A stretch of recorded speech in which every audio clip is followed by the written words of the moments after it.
lick le sac. Get on all up in that business. Get up on the dance floor. And now we're up on YouTube, I think. I think we're up on YouTube. We are up on YouTube. Congratulations, YouTube. Welcome back to the land of the living. The land of the living. I have returned with a vengeance. A vengeance so pure, so hateful. The hateful. Alright, good. Good. Sorry for the rocky start to Tribe Talks today, ladies and gentlemen. I do apologize, sincerest apple bogeys, or something like that. Clearly, even OBS wants to be on vacation at this point. Yep. OBS definitely wants to be on vacation. And nobody even knows why. Right, so now I need to go over here, and we can see that these two are just a bunch of dingleheads. Dingleberry rock. Dingle out. Okay, good. God damn it, Womprat. That is perfectly horrible. Perfectly horrible? What did he do? Sent you, and we'll put scribbles on Discords. It's a bad job, but it's funny. I don't want a bad job. I don't want a bad job. I would like a good job. I need a maraca in the other hand, but otherwise it's fantastic. Oh, this sounds like something to do with Mariachi Maroc. Marocchiachi. It might. Marocchiachi. I'm pretty sure he made it in Microsoft Paint, but it's fantastic.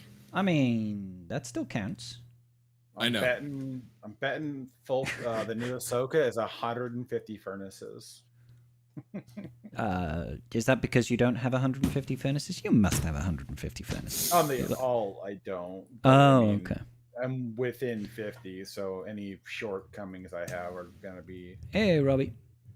That's what my. How you doing, Robbie? I was going to no say YouTube comments.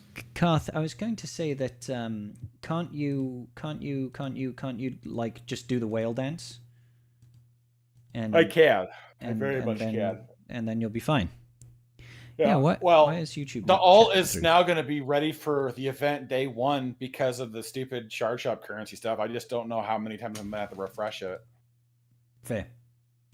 But the refreshes on shard shop start at 25. So, but I have 70k shard shop currency. So, oops, that's the wrong place. 70k shard shop currency. That's plenty then. Yeah. That's plenty. I have like 19, so by the time the event goes live, I should have at least 20, which is full purchases, which is 400 tickets, and I've got like 2k energy or something. Yeah, nice. Yeah.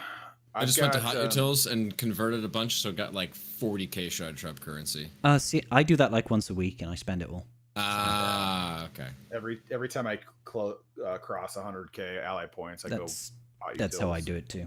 Oh, Wolfie's got a Christmas jumper. Until I mistakenly press the button to buy 25 reroll for 50 charge up or 50 bronzium or ally points, and then I cry. Yep. Sadness because there was such a waste of material. Right, now to find out what the fudge is going on up in here.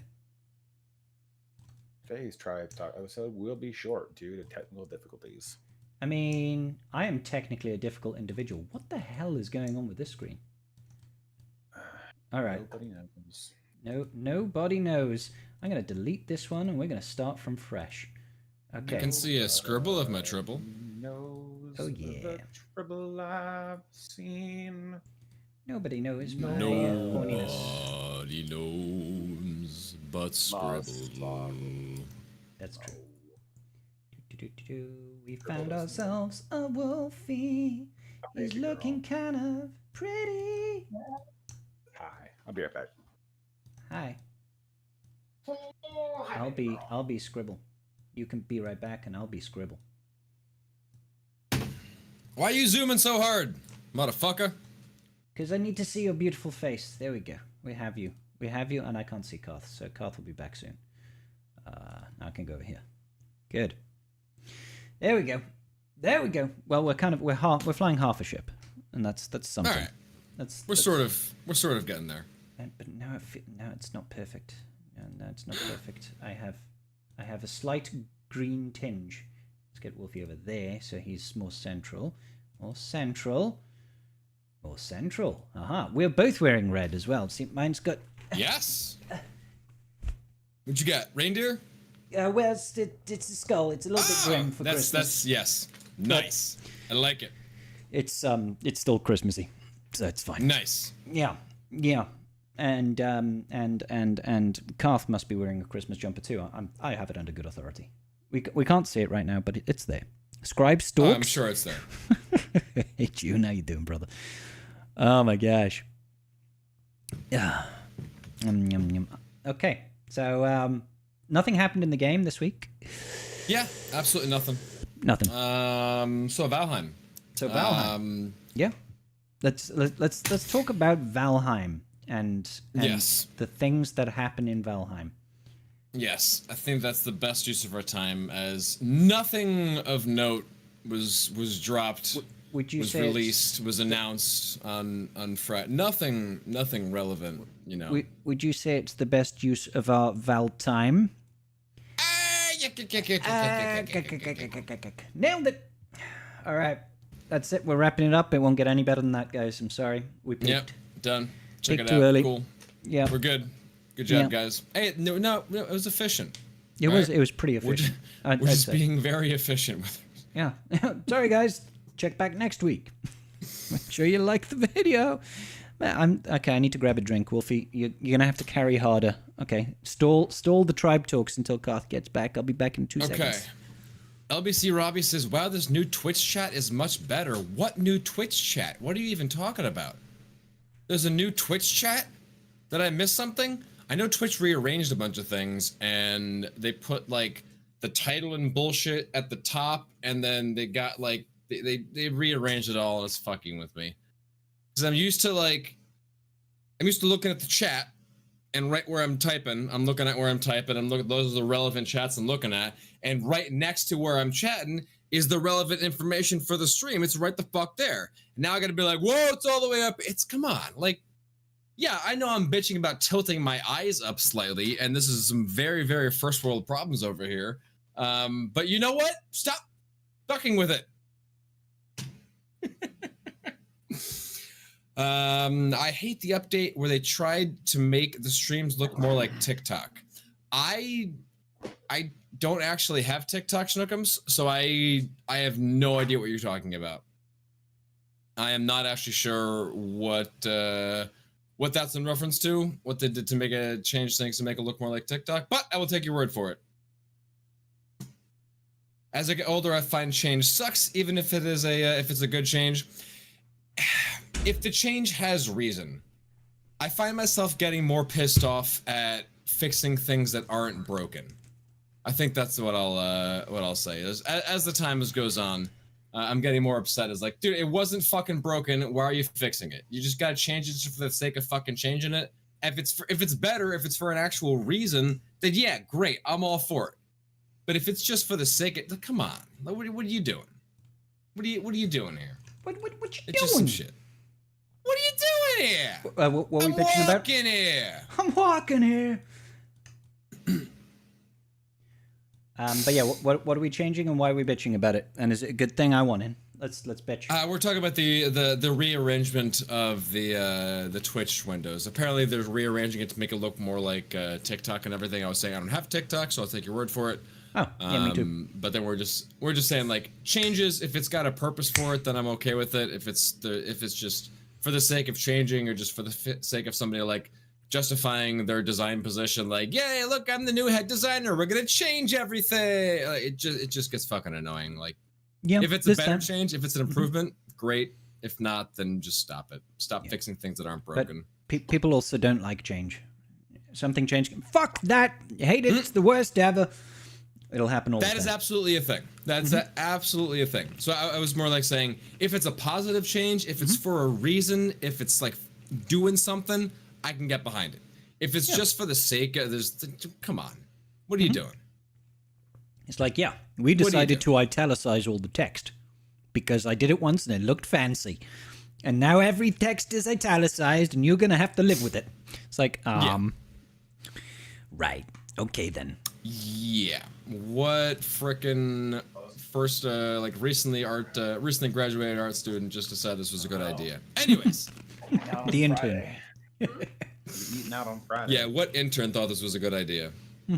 Son of some executive who was like, I'm being relevant, yay! Look at me, engagement. Yeah. Cool. Cool. Man. Is Karth here? He was here a second ago. If he's here, we can begin. If not, we can not begin. Yay! It's Karth. Hello, Karth. He's doing the old beanie over the headphones set up jobby. My hair is a fright, man. I mean, I thought he I'll just keep had a very telling you. large head. It's like, I don't have any hair, Karth. You've got to embrace the hair that you've got, Karth. I will on my face. I need to go to a professional and get the rest of it done. It's just what it's grown out from when I shaved it last, and so it's all.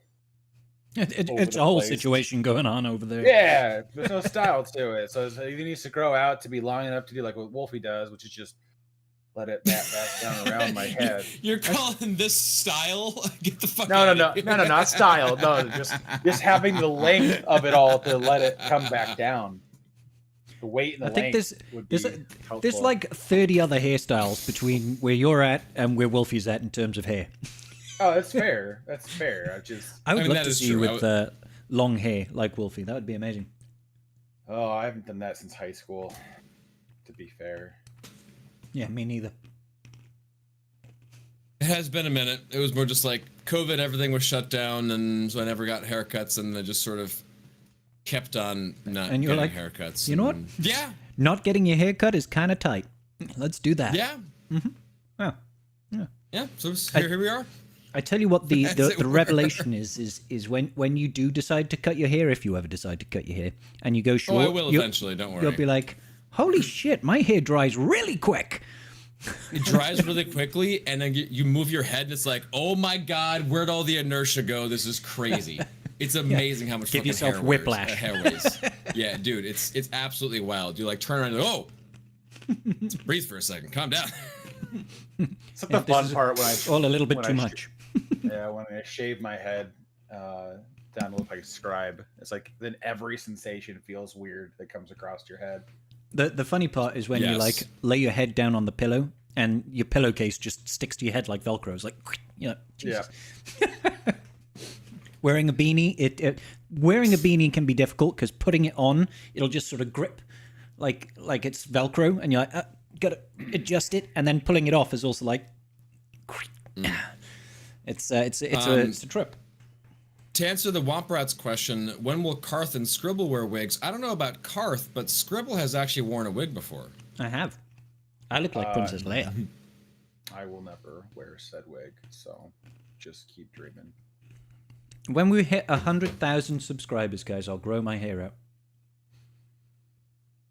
All right, yeah, that's the deal. Nobody do will- it. No, nobody will be around for that. They'll have forgotten. They'll have forgotten these words long ago. When will you wear wigs? I mean, does that come off as casually racist? I'm not even sure. I don't Okay, even hear what you said. So me neither. I mean, the less you think about it, don't worry about I it. just assumed it was like a British colloquialism, and then just moved on. Oh, with it my was. life. Absolutely was. Yeah. Yeah. Great, cool. All right, you got a thumbs up from me. Let's do it. Nail it. All right, ladies and gentlemen, welcome back to another episode of Nailed It. Yeah, we're no longer the Tribe Talks. We are Nailed It, the Nailed It podcast. Where, I can be the subtitle. Tribe That- Talks. Nailed it. yeah, it's God. episode 53 brackets Nailed It. And sometimes we talk about Galaxy of Heroes, and sometimes we don't. And sometimes we talk about other stuff, and sometimes I eat pretzels, which are delicious, and you can't have any. And not because I don't like you, it's just because it would take me a really long time to get you some pretzels. It'd be quicker if I just, ordered them to your house from a local retailer or something like that, rather than ship you my pretzels. You don't want to eat a stale pretzel, do you? No. Nobody Also, I does. can't eat your pretzels, but anyways. Also, he can't eat my pretzels because it's a whole thing. It's a whole pretzel thing. I don't know. Not to get into it. It's the gluten bullshit with the flour and the wheat and the everything, and it's not fun. Those you know sons what? of bitches. Sons of bitches, right? How dare they? We need some gluten-free Right? pretzels. Stat.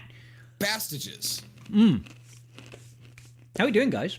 Although I really was funny. It was funny to learn. I don't know if you have like the Reese's Big Cups over there, all the different flavors and stuff. You know what I'm talking about? We've got Reese's stuff. Okay, so I've there's seen like the brand, the I don't know if- Reese's.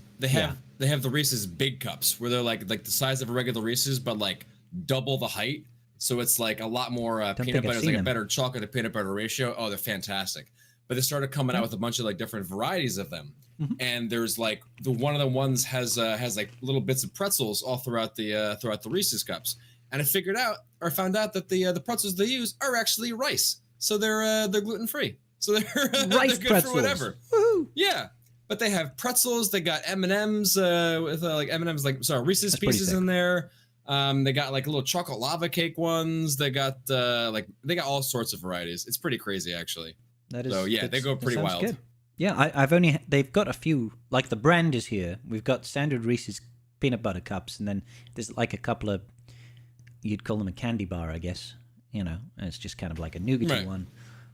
And there's like a whole brick of chocolate bar, but I haven't seen no giant Reese's peanut butter cups. Giant Reese's cup with caramel in it. Like they got all sorts of good shit. It's fantastic. Oh yeah. I could fuck with that. Anyways, on this Galaxy of Heroes podcast, today we talk about chocolate. We might eventually get around to the kit reveal of Ray, but I wouldn't hold your breath, guys. Ray. Yeah. How you doing, Garth? You okay, buddy? Doing good. Doing good. How is everybody's GAC this week? Have you been clapping or have you been crying? I'm 2-0 on both accounts.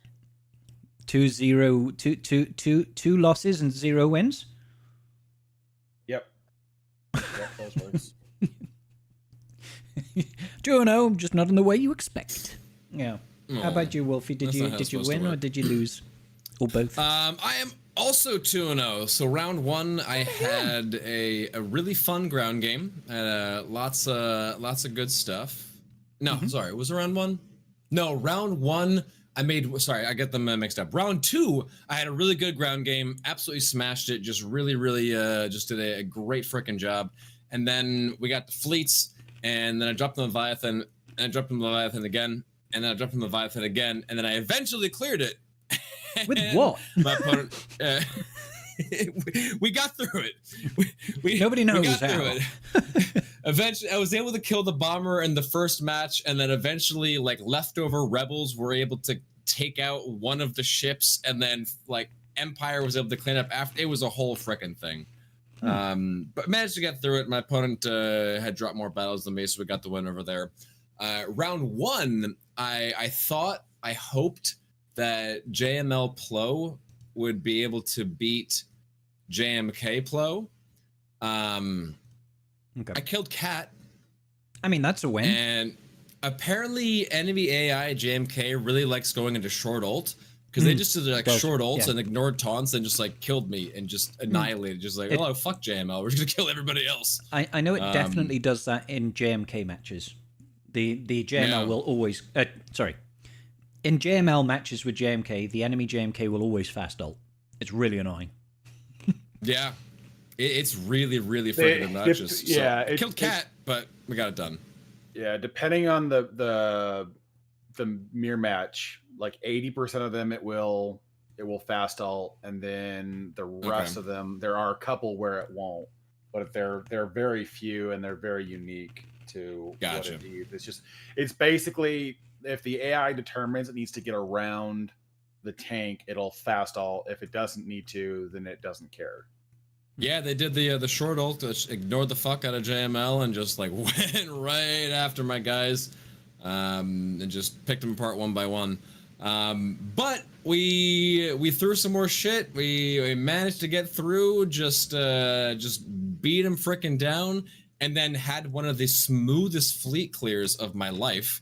Nice. Just absolutely zero problems on the fleet for round one. I got a 1672 full clear. Oh my God, that's the worst full clear I've ever heard of. Oof. 1672. So bad. But my opponent scored 10 banners. After 3 battles, was not able to clear my great mothers. And it was like, So said fuck it, and we're good. There you Because go. his JMK Plo was on defense. So. I don't. Why do people do this? They're like, oh, I see a Great Mothers with the Great Mother Cron. Let's just put down the most reliable counter on defense so I don't have it available. Oh, the most reliable counter is Slacker with Night Sisters. It's just that the Kron's harder to get your hands on. I have the Cron. But I mean, I like JMK count with Plo is not a difficult counter. Like, It that's just like, well, it 100% comes down to though who gets the doomed at the rip though, because they can doom Cat and you're still fine. Mm-hmm. They can, yeah, they can, but sometimes they'll doom one of the tanks. I know that the most consistent is going dual tank. That's what I do. Because if you go, if you go with one tank and then they get Plo out, then the run falls apart. But I mean, if you lose Plo or Cat, your damage goes through the floor. So if you lose them both, it gets really, really out of hand. But it's also a case of, you'll always just get rid of Great Mothers, and then it's worst case scenario. Yeah, you're definitely going to clear it. That's worst why I'll case never scenario, understand people not putting JMK on offense. Yeah, and one thing to consider with JMK, like when you're actually controlling him and everything, his middle ability, when he targets himself, it does stack up pretty freaking solid. Like he can put out huge damage with that middle ability if he actually stacks up the full 10 times. It's actually pretty crazy. Do not discount JMK's damage output. So he can certainly do some stuff.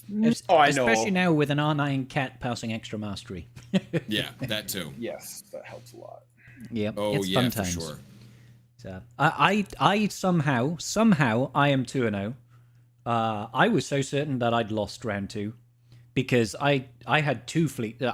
We had a few shots on Friday night. It was a few. Just a few. It was a few too many shots. I don't remember doing Karth's GAC, but apparently we won that one as well. Yeah. But I remember getting very one. frustrated. You apologized to Karth so many times. Did I? I'm so sorry, Karth. I'm sorry, Karth. Hey, we won. Dude, sorry for winning. honestly, when I saw the score, you had 0 drops. I was like, oh, we're so screwed because there was no way this guy wasn't going to out efficiency us. He had no GLs on defense, right? So I'm like, this guy is just going to crush us on that board. And then he just proceeded to absolutely just piss all over the board on his own rights. Like, I have no idea what the play was or what happened, but like he dropped versus Great Mother, which was to be expected in my head because I've got him just cranked out on modding. So I expected that to happen, but after that drop, then things just got like wet and wild. It was hilarious just to watch where everything else fell. He dropped versus DTMG and had to do 2 fights there, and then he had 6 fights versus the Hera Spectre squad. Doesn't that team kill itself?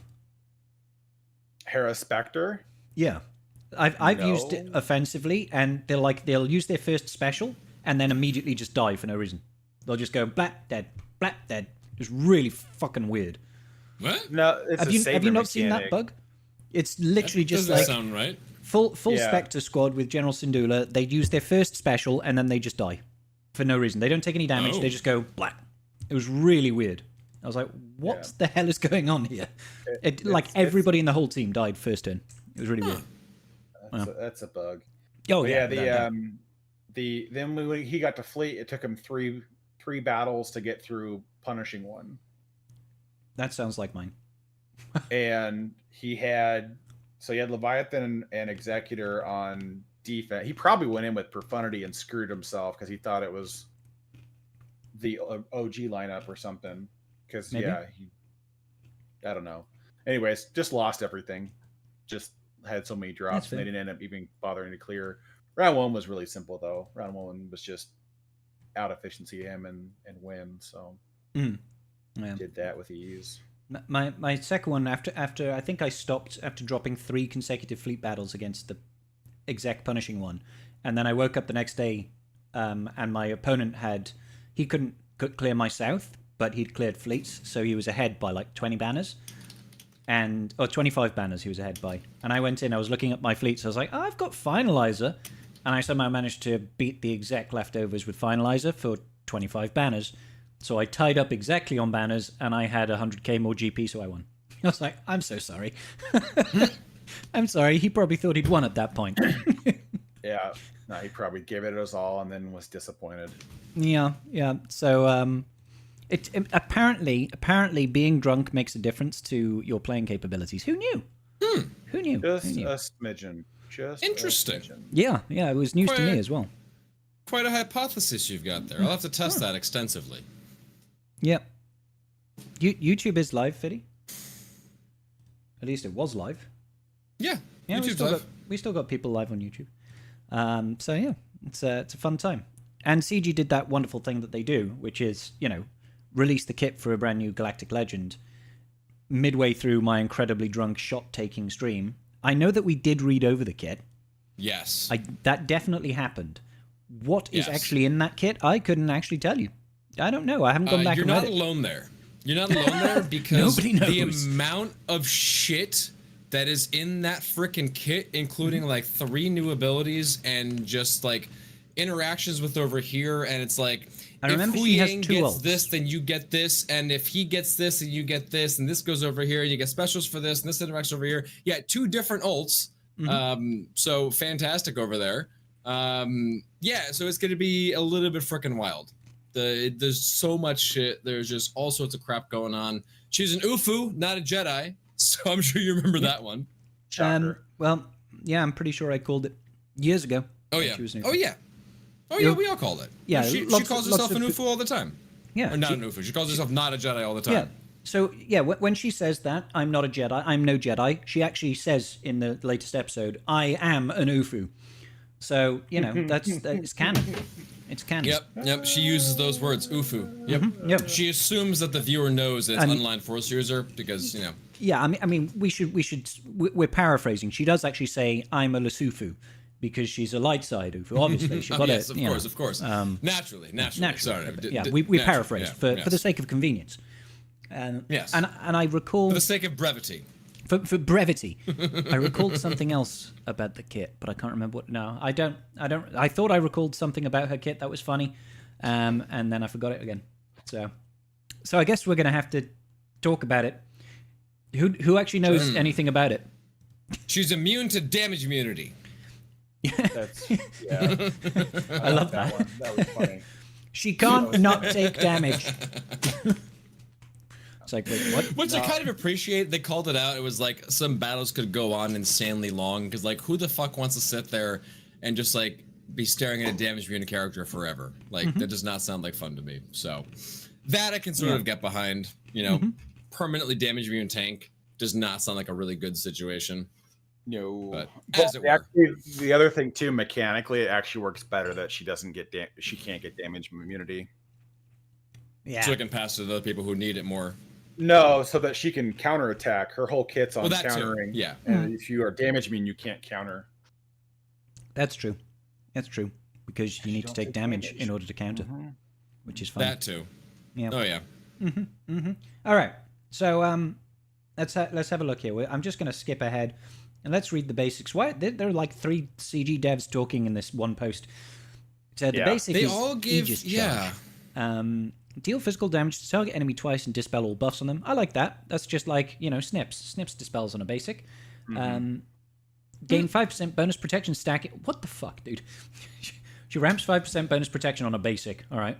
With no cap. And she counterattacks. Counterattacks. Yeah, so that's a lot. Yeah.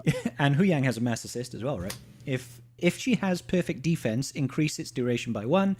The weakest other light side ally recovers 10% health and protection. That's a hell of a basic, to be fair. So I kind of just want to call that out real quick. The increasing the duration of a buff by 1 as opposed to just like giving you another instance of the buff again. I like them calling that out and like actually having that as a mechanic and recognizing that you might want to extend the length of buffs as opposed to just getting the buff again. Yeah. Because I think that sort of comes into play strategically later on in the kit, as we'll see. As we shall see. So As we shall see. Special 1 is Shatter Strike, and this is not Shatter Point, it's Shatter Strike. Deal physical damage and inflict the enemy with 2 stacks of off balance, which is pretty good debuff to be fair, until they are damaged by an attack which can't be copied, dispelled, or resisted. Oh, nice, it's irresistible. And armor shred until the end of battle. Okay, so special with a cooldown of 4, puts 2 stacks of off balance and armor shreds them, and then light side allies recover 5% health and protection, doubled for Spectre. So out of her basic and her first special, she's healing her allies, which is kind of annoying. I know it's not a lot, it's 10%, but still. Stacks up. It all counts. It all counts. Oh, yeah. Then she's got special 2, Defiant Resolve, cooldown of 4. Ahsoka dispels all debuffs on her... Sorry, what? Yep. Did I miss one? No, sorry. You're good. You're good. You're good. My bad. I was She reading the wrong dispels thing. all debuffs on herself and taunts for 2 turns. Dispels resilient defense from all allies. For each So stack Ezra of- will get the resilient defense. Yeah, because he gets that... I can't remember the when he gets it, but he applies it passively, doesn't he? I forget, but it's the thing that Mace originally got. Yeah. All that shit. For each stack of resilient defense that she dispels, she's going to gain 10% defense and mastery. Oh, God. Stacking until the end of battle. Stacking 10% mastery for each stack of resilient defense. And I think he gets like 2 or 3. Yes. So that's Yeah, going to I be at believe it's 2 or least 3. like 20% mastery every time you use the special. Yeah. If she had defense up and tenacity up, she dispels them, gains perfect defense for 2 turns. If she already had it, increase its duration by 2, which is nice. Oh, we're not even halfway done. Target other ally gains 25% turn meter. If they're Spectre, they also gain Morai's Wisdom if they didn't already have it until the end of battle, which can't be copied, dispelled, or prevented, which gives them 15 speed, 10% less damage, take reduced damage from percentile health effects, and immune to TMR. Alright. That's kind of crazy. That is that is kind of crazy. I'm guessing at the start, until Ezra is lost his exiled, you also can't target him with this special then. You should be able to. Oh, really? Okay. Because you can do the same thing with like using JKR's turn meter swap. It'll still give him the turn meter. Yeah.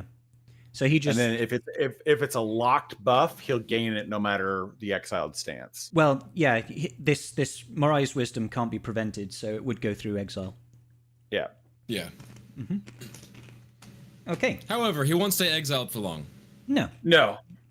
He will be like turn 1 out of exile. So exile? No, you're exiled. no shit, dude. We're not joking. That's actually how it is. That's actually how it's gonna go. Unique Legitimately. 1, Daughter But of go on. Mortis, Zeta. At the start of battle, Ahsoka gains Morai's Wisdom until the end of battle, which can't be copied, dispelled, or prevented. Ahsoka has 100% counter chance, which is nice, and immune to damage immunity, which is just funny. Whilst Ahsoka has perfect defense, she recovers 15% health and protection whenever she attacks out of turn.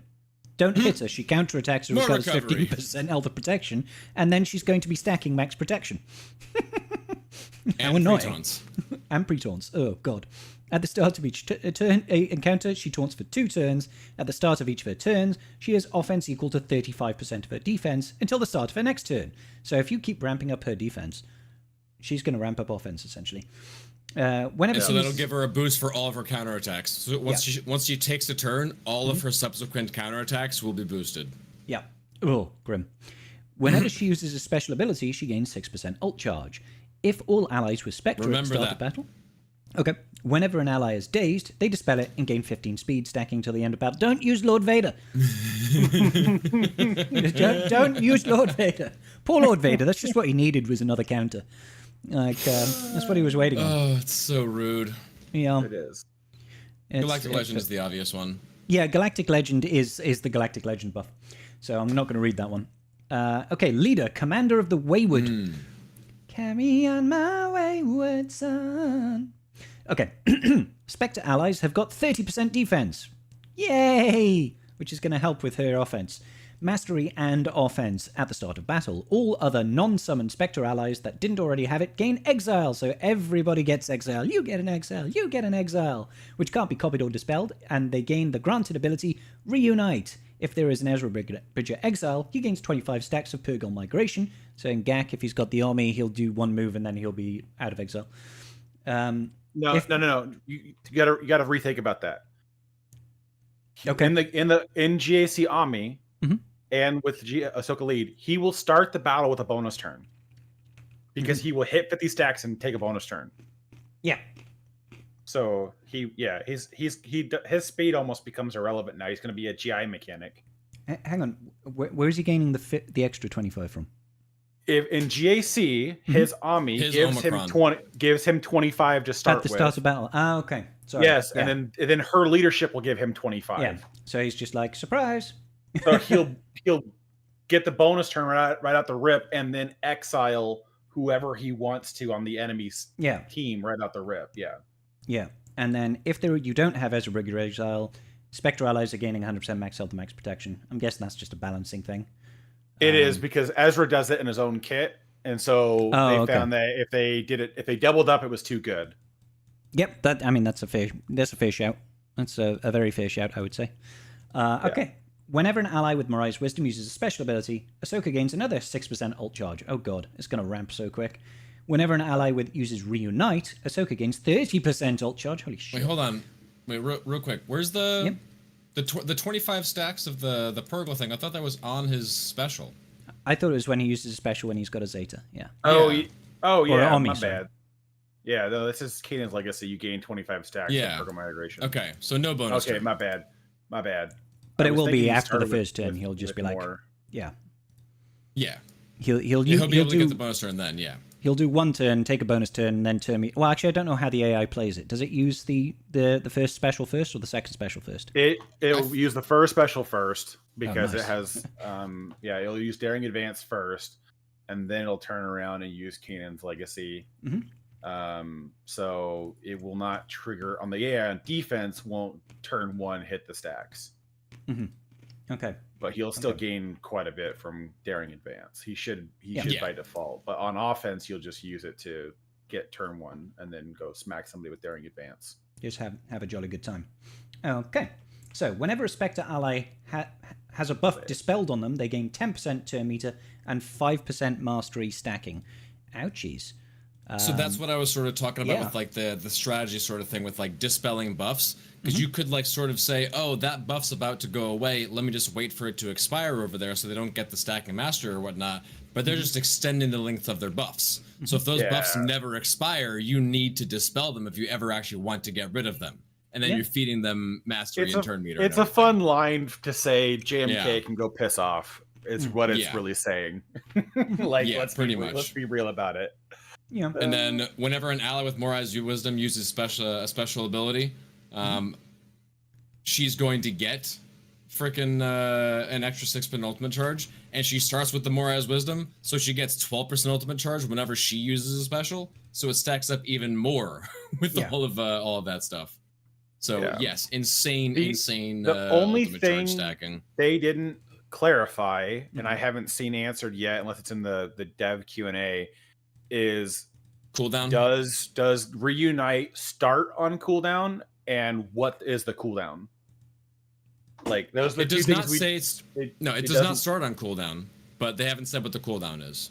But they don't specify either direction. That's all I'm saying about that. If it starts on cooldown, it'll say it starts on cooldown. They always specify when it starts on cooldown. I've been lied to before. That's all I'm saying. I've been lied to before, damn it. I mean, you're not wrong. Yeah. But whenever it starts on cooldown, they always specify it. So. Then whenever an enemy gains protection up, poor JMK, Spectre allies gain 15% offense stacking until the end of battle. So JMK gives it to the whole team. So multiple times. Yeah. Multiple times. So this team is going to hit so hard so very quickly against JMK. If Padme's on the team. Oh no, could you imagine? Oh gosh. But then the second part of that's anti-JML. Yeah.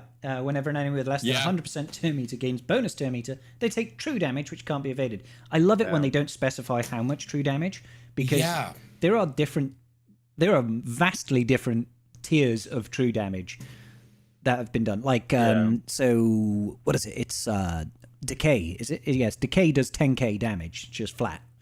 Whereas there was the true damage from the Padawan Obi-Wan Datacron was insane. It was like Well, massive. it dealt it There's off the of true his, damage the bad batch do. There's true damage that like they don't specify what the actual true damage is, and it's really tough to judge. We have to You know, just is guess. this going to be a relevant amount of true damage? Is this actually going to screw people over, or is this going to be like a little tickle, tickle, tickle, tickle, which you don't even notice? You know. So reunite. Yeah, you have to removes go- you have to- Exile from. Sorry, go ahead. Oh, you just have to dig it out in the mechanics, which is unfortunate. That's the Yeah. thing with We'll have to thermals. see what it releases. All the It's- thermals deal different percent health. It's Yeah, okay all if the thermals are different. the Yeah, exactly. if the true damage is like a flat figure. It's very easy to figure out. You know, like if we go in and say, oh, okay, it's done 7,500 points of damage. That's how much damage it Right. does. But sometimes it's like, oh, it does 22,000 here, but 35,000 there, and then sometimes on a Tuesday at noon, it'll do 7,000. So we'll find out soon enough. I'm Only sure. on a full moon. Only, Jeez. yeah. God, sorry, yeah, but not on Mardi Gras. Anyway, Of course not. so reunite Naturally. removes exile from a character. from your own character and another targeted ally, and you gain 25% mastery until the end of battle and take a bonus turn. Oh, okay. It's on a shared cooldown between the allies who have Yeah. reunite and is immune to cooldown manipulation. But then, like you said, they haven't told us what that cooldown is. Is it 2 Yes. turns? Is it 3 turns? Is it 70 turns? Yeah. It'll be a longer cooldown, obviously. You know, I don't know if it'll be like Well, you only- JKL length, yeah. which was like 10 turn cooldown. You know, You we'll have to only- see what it actually is. Yeah, you only have to use it twice though, so it doesn't really matter because Yeah. Ezra will get rid of it himself, so then you use it on basically the other 4 characters twice, and then you're done. Yeah. The thing Yeah, is, because it removes it from 2 people. And That's- then every time it's removed, she gets 30% ultimate charge for each exile getting removed. So 60% right there. If Ahsoka is the one that does the special. No. What are you talking about? Whenever an ally uses reunite, she gains 30%. Okay. Not when exile is removed. Wasn't there another one? There could be. I won't disagree with you. there might be. Who knows? There might be. Oh no, sorry. It was whenever history of the version. It's the Hu Yang thing.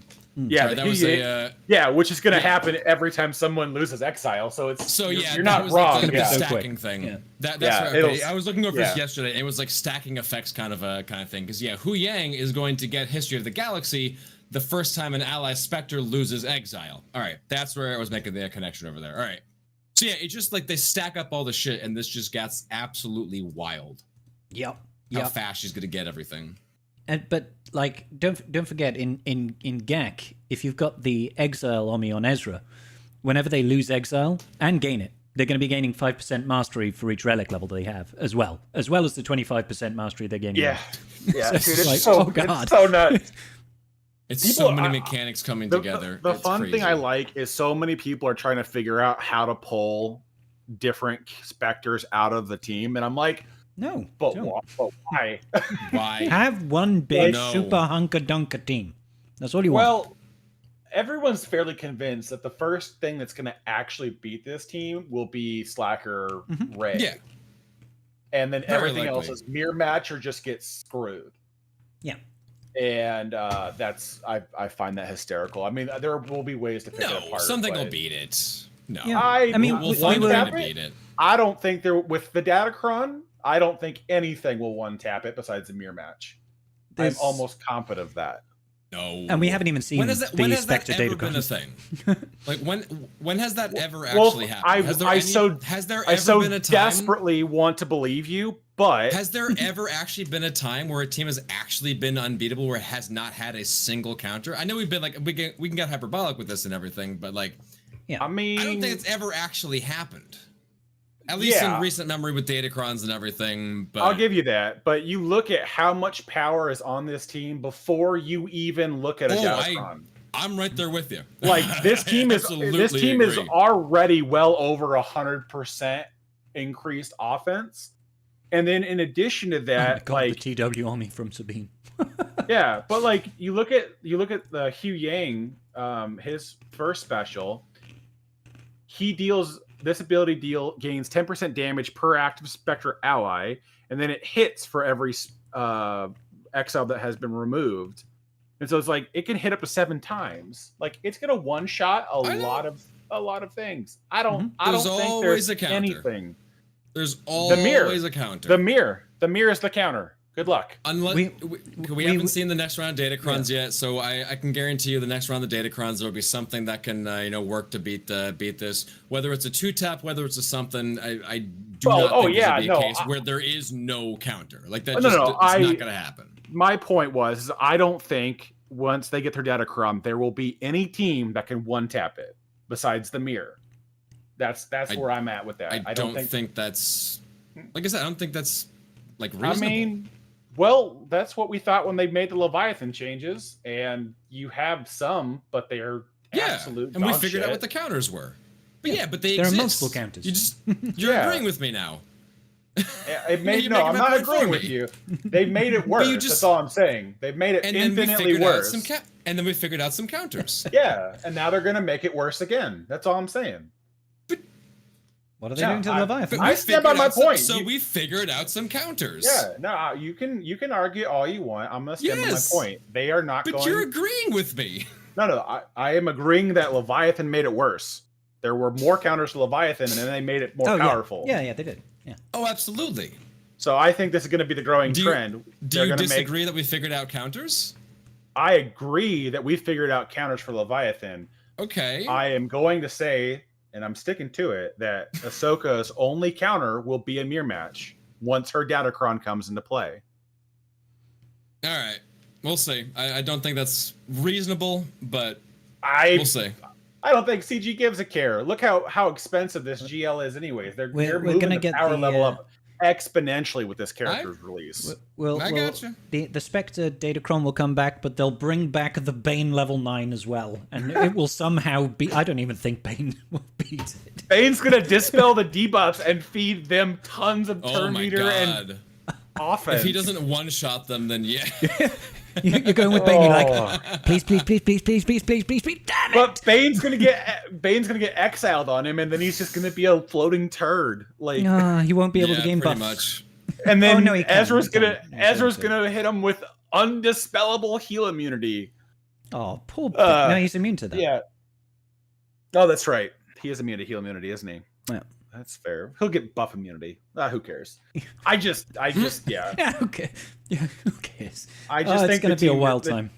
The team is just way too potent. Like they're moving the throttle up quite high on this. I think that they're going to go down the road of releasing triple Omni GAC characters for the other GLs. And so I mean, they should have.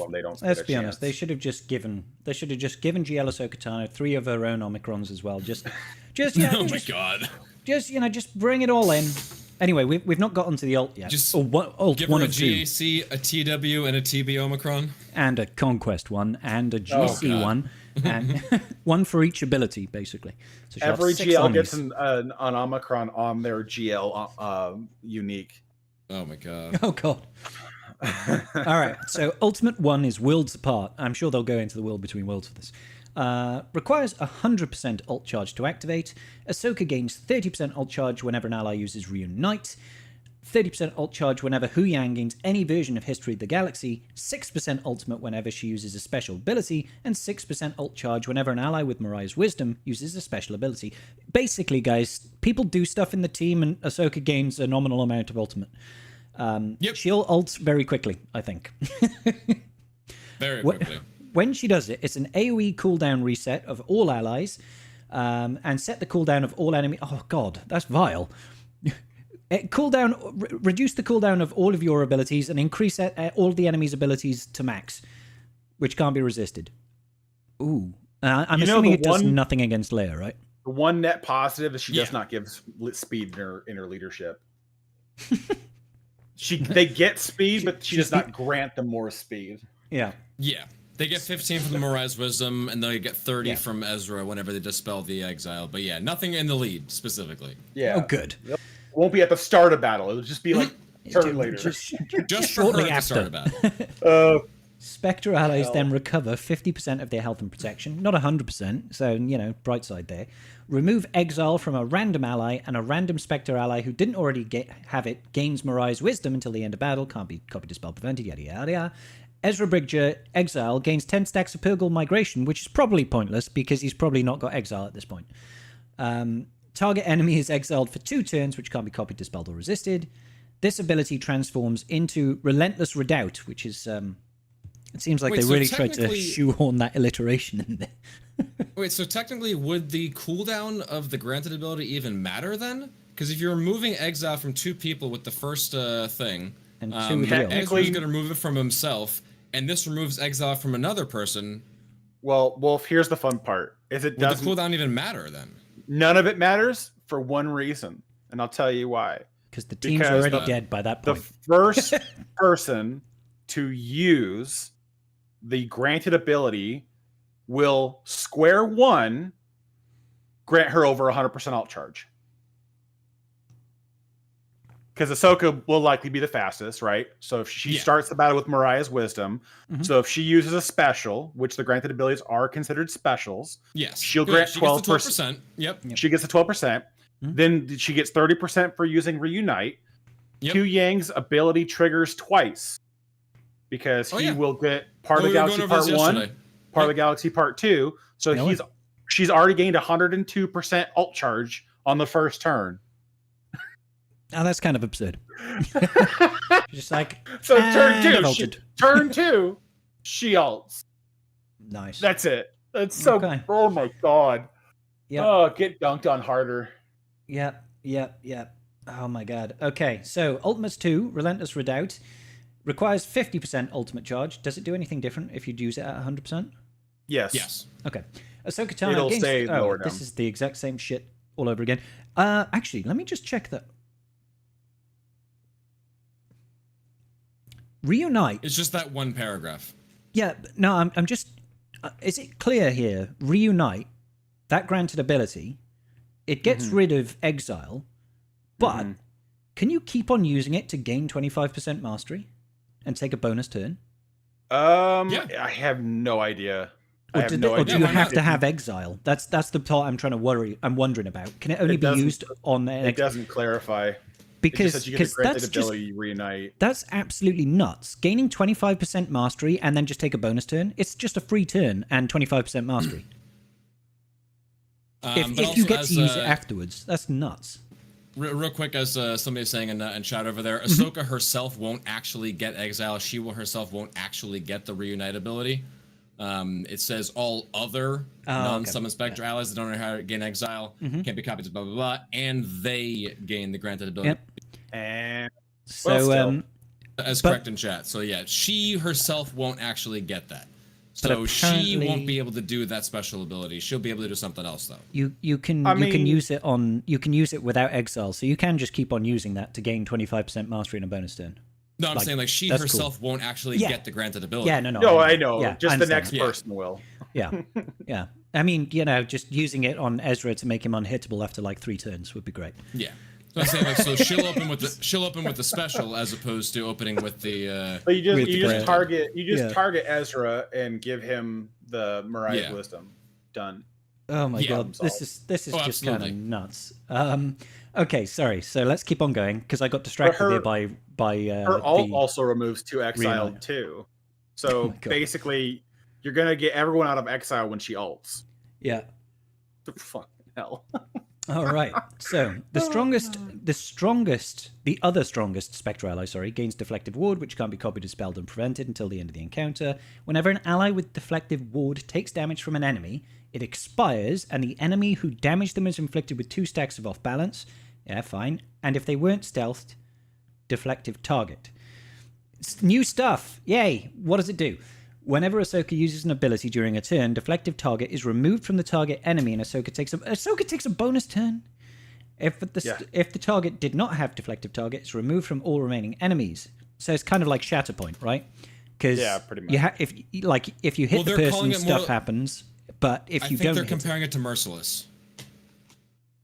Oh, kind of like Merciless Target. Yeah. Yeah.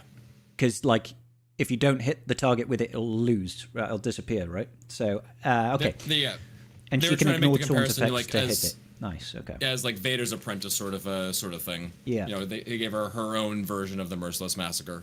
Whenever Ahsoka is damaged by an enemy, at the end of the turn, she dispels Deflective Ward from a random ally. Okay, so at 50%, she recovers 25% health and protection. All light side allies gain 10% mastery until the end of battle. All right, nice.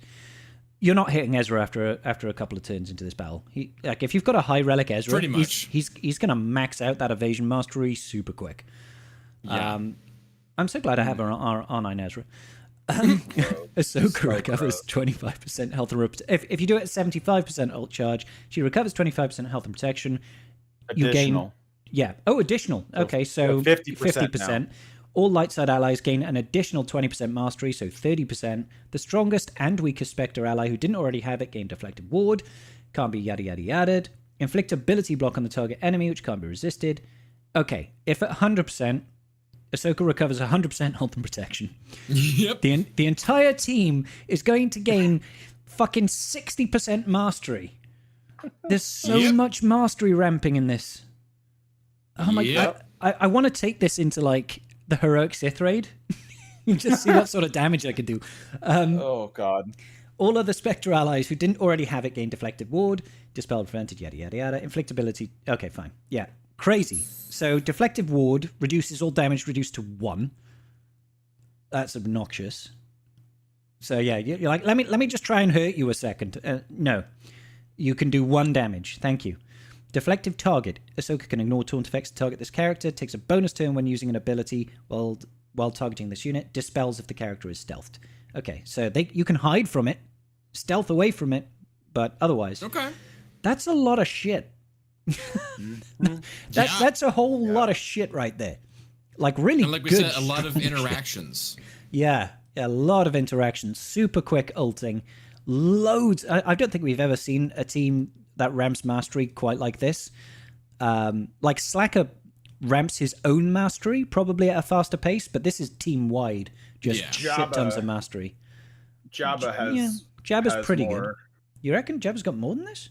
Well, because he gives out an amount for each stack of Hut Cartel when they hit contract. Yeah.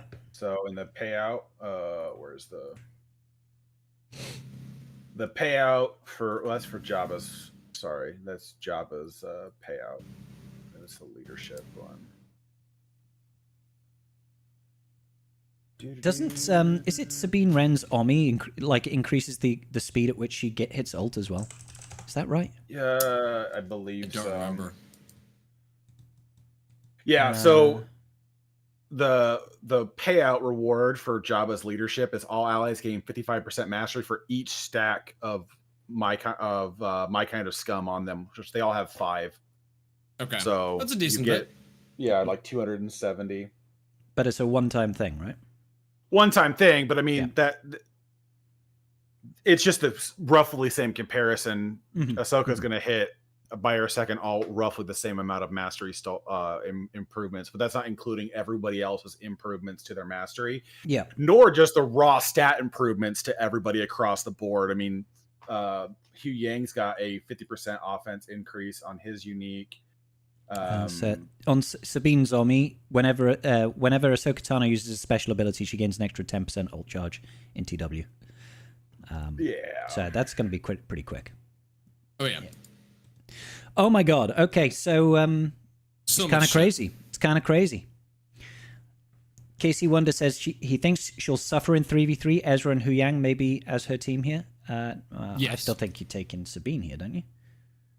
Well, I mean, Ezra and Hu Yang are the probably as well. Hu Yang, Hu Yang's got the faster ult mechanics for her. Yeah, Hu Yang faster ult for sure.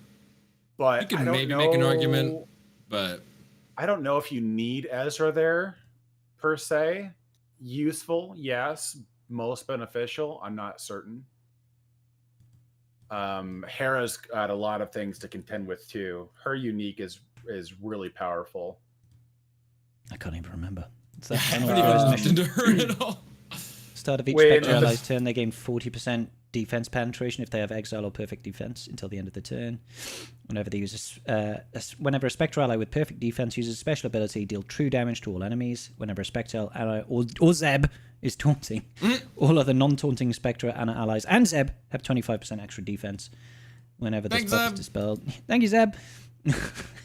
Whenever a buff is dispelled from an enemy, Spectre allies gain 15% turn meter. Whenever their units have turn meter manipulated, a random Spectre ally gains defense up and tenacity up for 1 turn. Oh my god, this is fucking huge, dude. Like, god damn, there's just so much shit going on. Oh wow, it's crazy. I think it's a massive stretch to say she's going to suffer in threes. She'll suffer in comparison to having a full team. I think she's still going to be a gnarly team on defense in threes. It's like saying that Leia suffers in threes. Yeah, she's still a fucking beast. Yeah. Hu Yang is definitely going to be a part of that team because you're not sacrificing anything because he's an attacker. So his unique is will help her ult faster, and I think her ult triggering quickly is going to be important. Yeah. But as for who the third is, I think you got some flexibility. You could go full on because Hu Yang does have some support mechanics. You could go full damage and go with Sabine. Sabine still has a very good unique on her as well, so nothing to rock against on that either. That's just because she has so much going on in these ties kids, with dude. her ultimate ability too. Yeah, it's a little bit freaking absurd. Yeah, she as gets people are saying in chat. Yeah. So go on. I was saying, as people are saying in chat, it's probably going to be Hera and Padawan, Sabine, Wren, and +1 as a 3v3 team, but and then just the main powerhouse in 3v3. But like, I don't know. We'll see. We will. To be honest, though, I don't. Hera does not do anything without Ezra with her own leadership. So if you're going to split them, I would probably do Hu Yang and Sabine with Ahsoka, and then do Syndulla and Exile, and then pick up either AT or Chopper. I think I'd just say screw General Syndulla and just throw Ezra back in with Rey. You tell me when and where, and I'm there. You got to get round you and first. Don't tell me twice. All right. Yeah, done. I see. The other thing is, I think a lot of it will come down to the datacron distribution. I mean, yeah, think about sure. when like Leia first came out and people were starting to split up Drogon and everything because his datacron was so freaking good. Leia just like stood on her own and was just annoying, and then Drogon was just like doing his own thing in 3v3. So there's definitely precedent for us to go and do some silly things with with whatever datacrons come out. So always something to consider. Yeah, we'll have to see. I don't even know where to begin. That's such a big ass kit, and it's not like the other Spectres have got small kits. Trying to understand all. Yeah, right. I need a massive infographic. The funny part with her kit and with every other Spectre ally that a lot of people are a little happy with is that nothing in all of the kits so far say that they all have to be Spectre allies. It's just there are certain callouts and certain improvements that you get for being Spectre. So it does allow her some flexibility as to what you can run with her. A lot of people are like, "Oh, we're going to put Watt on the team and just let her permataunt." Oh god, permataunt and then weapons tech on Ezra or something, or Hu Yang probably. So there's one. Prevent revise. Oh, is that what is it? In her unique, if all allies respect her at the start of battle, whenever an ally is dazed, they dispel it and gain 15 speed stacking. So that dazed speed conversion. To deal with Lord Vader. He doesn't need that. Yeah, who needs that? So just that's the only one that I had seen, which was if they're all allies respect her. That was like when we were pouring through the kit yesterday. That was the only one that I had noticed, which was had called out that specifically. But otherwise it's mostly just like for each Spectre ally and that sort of stuff. Yeah, there's only a few other. Well, and all of their callouts are usually just all light side. If all allies are light side, then XYZ happens, which is fine. Hu Yang has some droid callouts, but who needs droid anythings? Who cares about droids? I'm still upset about Hu Yang. Huge Wang? You wanted him to be old Republic, didn't you? Well, I think he hangs out with Ahsoka and everything, yeah, sure, but he's got a lot richer history than just hanging out with Ahsoka and her little Disney Plus show. He did all this stuff for how many generations, trained how many generations of Jedi how to make their lightsabers and everything. You'd think you'd get a little bit more of a call out than just supporting Ahsoka, who's not even a Jedi anymore. She's a Lusufu. A call out, and E-Ray calls out correctly. He is a Time Lord. The best part about this too is that in Hu Yang's kit there is so much additional stuff that goes under there that just like, okay, well, I guess we're just gonna make this obnoxious because when he gives out the history of the galaxy, any Jedi, which is course is Ezra, Ahsoka Tano, which and is, of Padawan course, Sabine. is not Ahsoka. Yeah. Yes. Because she's no Not- Jedi. That's fair. Yeah. That's fair. Just thought we Anyways, should clarify. they gain Padawan. No, sorry, they gain the Force connection. All of them gain Force connection. Oh, I with forgot that. about that. Jesus Christ, yeah. That's extra So- offense and How could you potency or forget the something? Force connection? Gosh, it was God only like damn the it. 15th. It's only the 15th individual mechanic you need to be tracking on this team. Oh God, it's so much shit. But then when they get to part 2, they remove the max. They remove the max stack limit whenever they remove the max stack limit Yeah, whenever because it's capped Ally at 10 Jedi, otherwise, isn't it? Yeah, gained Force connection. If there were 5 Spectre allies at the start of the battle and there are no allies of exile, it immediately upgrades to part 3. Yeah. So And turn part 2. 3, any ally or ally Jedi and Ahsoka Tano with Padawan Sabine Wren gain Force connection whenever they use an ability until the first time Hu Yang is defeated. So they will stack Force connection indefinitely. Yep. Yep.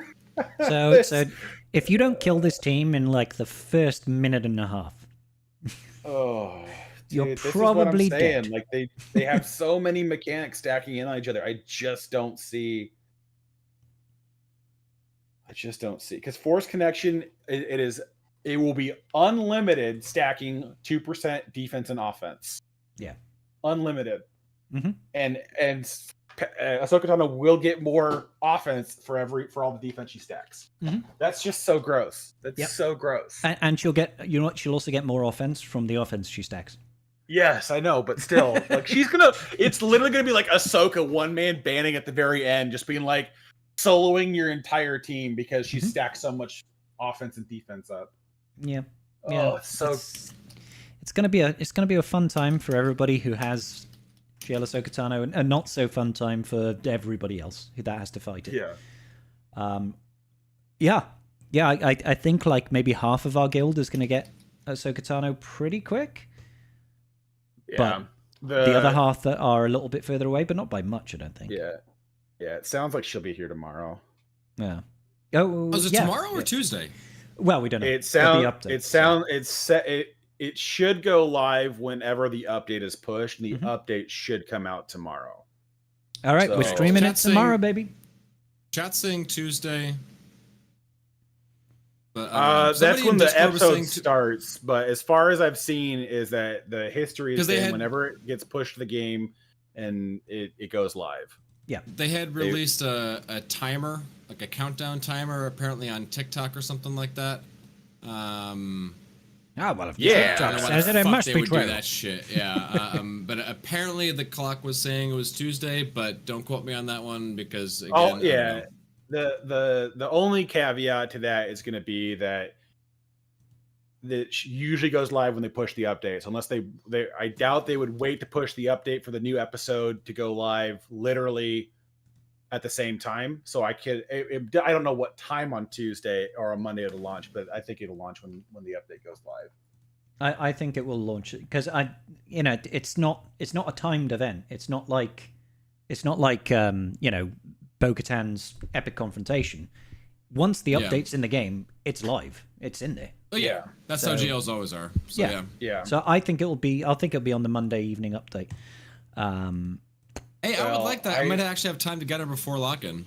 I would find would. it interesting if CG did a nice little dead man sprint and released it the hour before TW lock-in. Oh god, the pain, the suffering. No, just try to power through the event in an hour. It's like, all right, well, Power through the event, then level her up, Relica, and get mods on her. yeah, Lock that's the fun question too. Until we see her stats, it's hard to say which way to run with her. They've got a lot of ways for her to keep. Yeah, you wait. She'll have 1,000 offense and Oh my 20k health God. and protection at Relic 9. Well, she's a tank, so she's gonna be chunky. She's gonna be thick and juicy. Yeah, I Time to don't mod know- her for I don't- defense. Let's go. Yeah, I don't know if speed's gonna be the way to go on her, but it just depends. Like It depends on what her base speed is. It depends on Base speed of 600. No shit, right? I think she's going to have a relatively high base speed though, because she's because the fact that she doesn't give any speed in her leadership. Well, yeah. Oh my god, it's going to be crazy, dude. It's going to be crazy.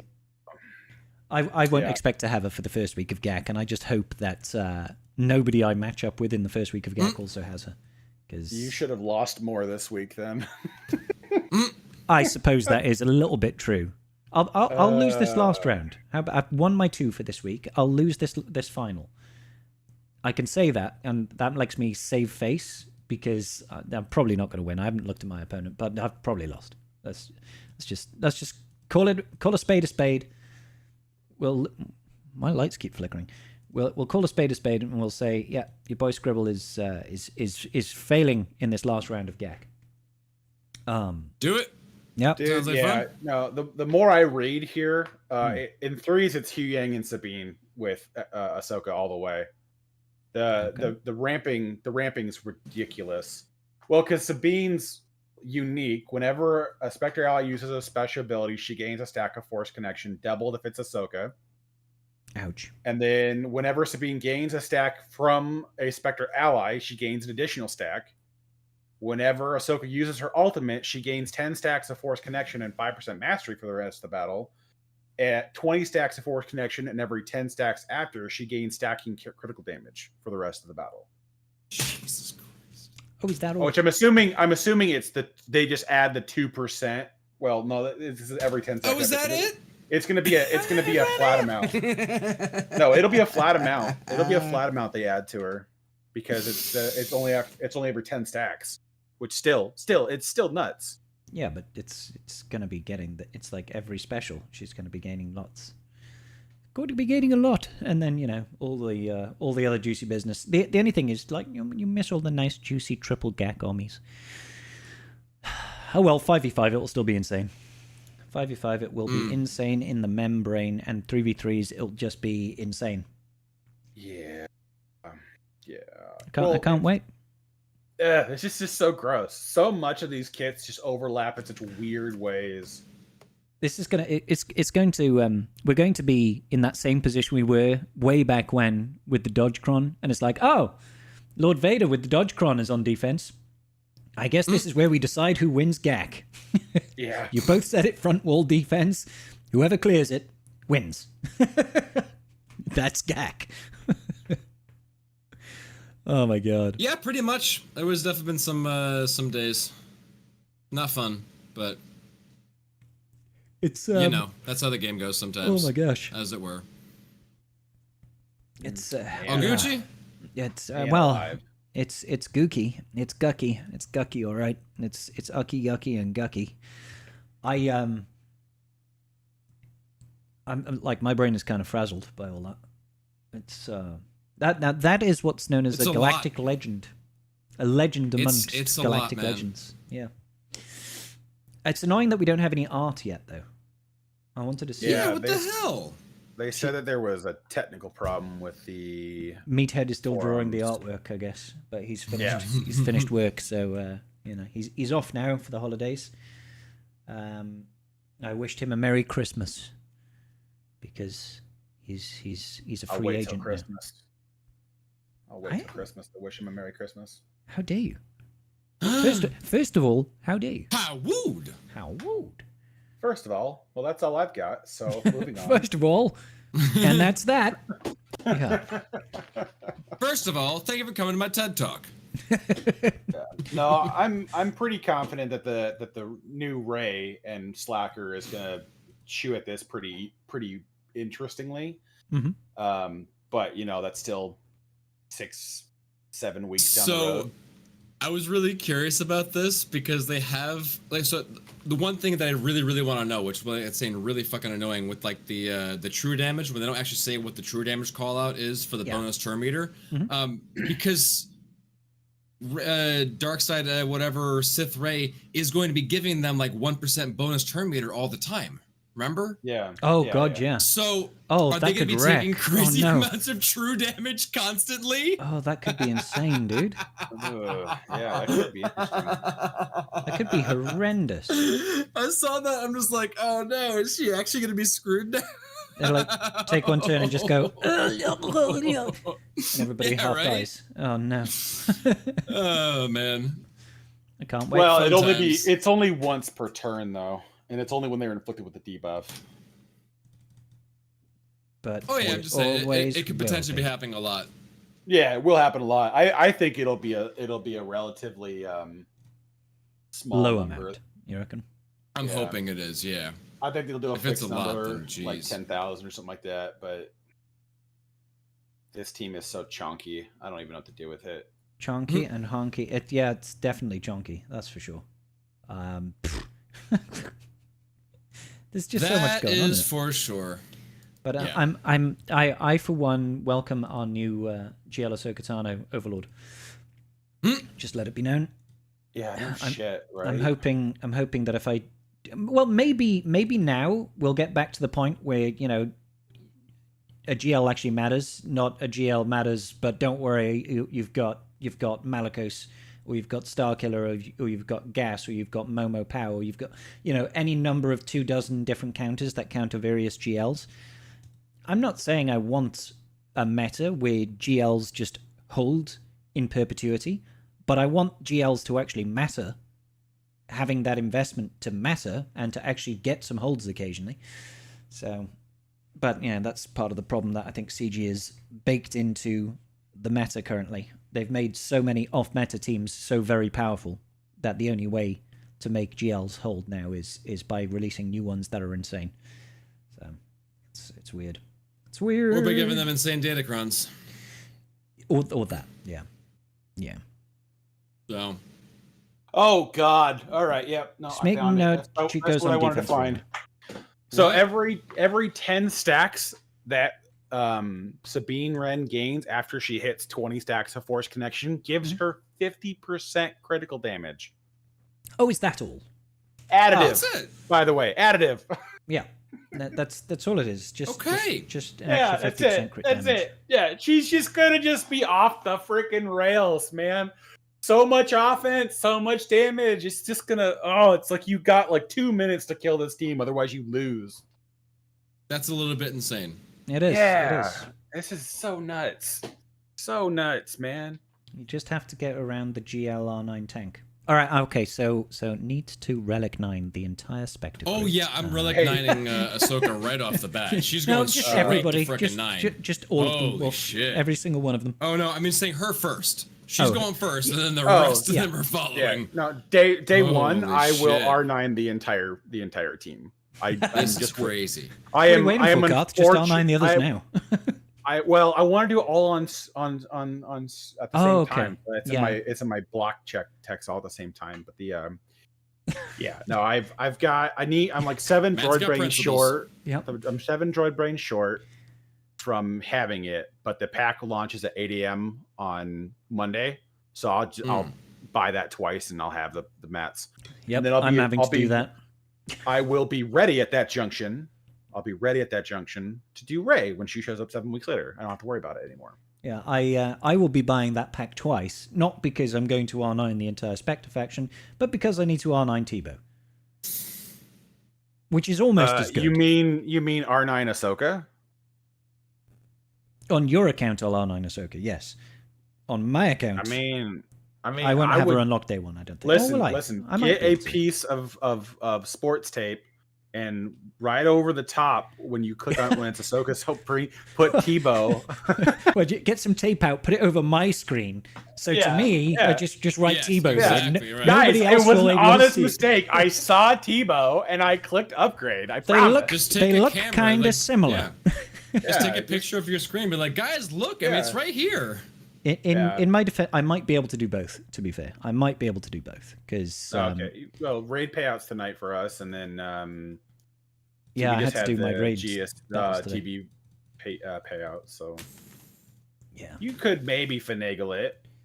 finagle it. Yeah, I could. At least you're in a position where you have the droid brains. Like that's where I'm stuck. I'm out of basically everything apart from droid brains, I think. Oh, yeah, because you get for buying the pack twice, you get 30 Yurtas, but 20 droid brains. But then Yeah, you that's get not 20.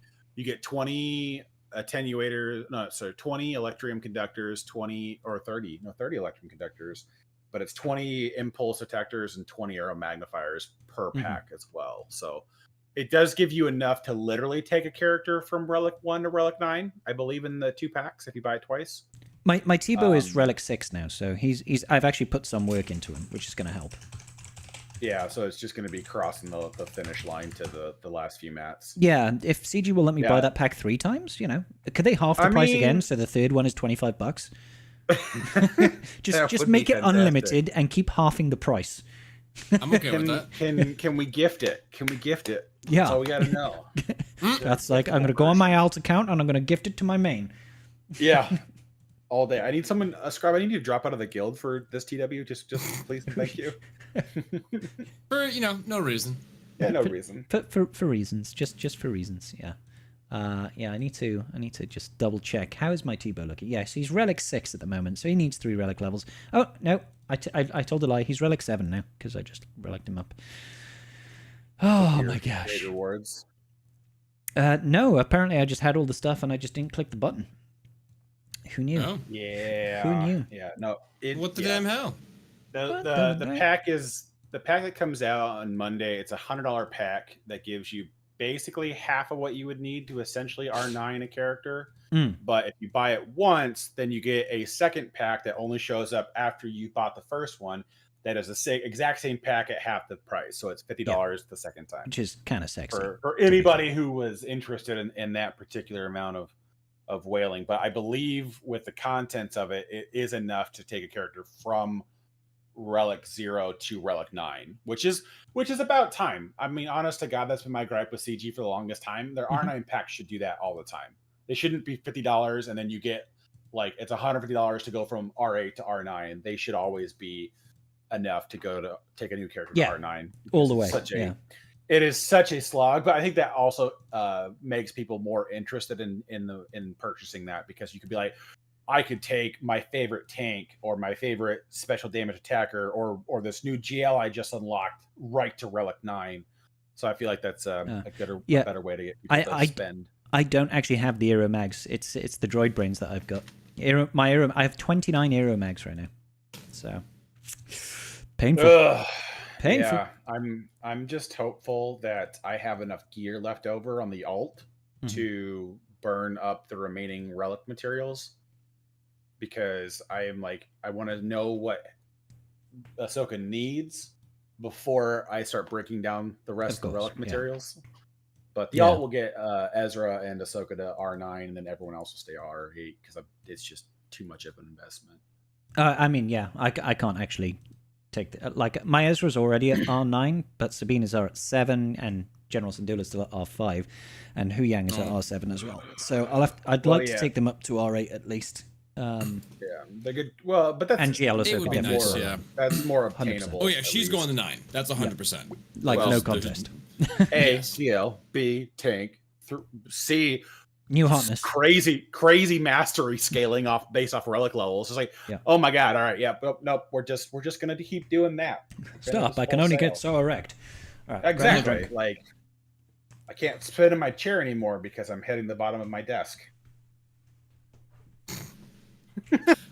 Yeah, pretty much shit's gonna get absolutely freaking wild.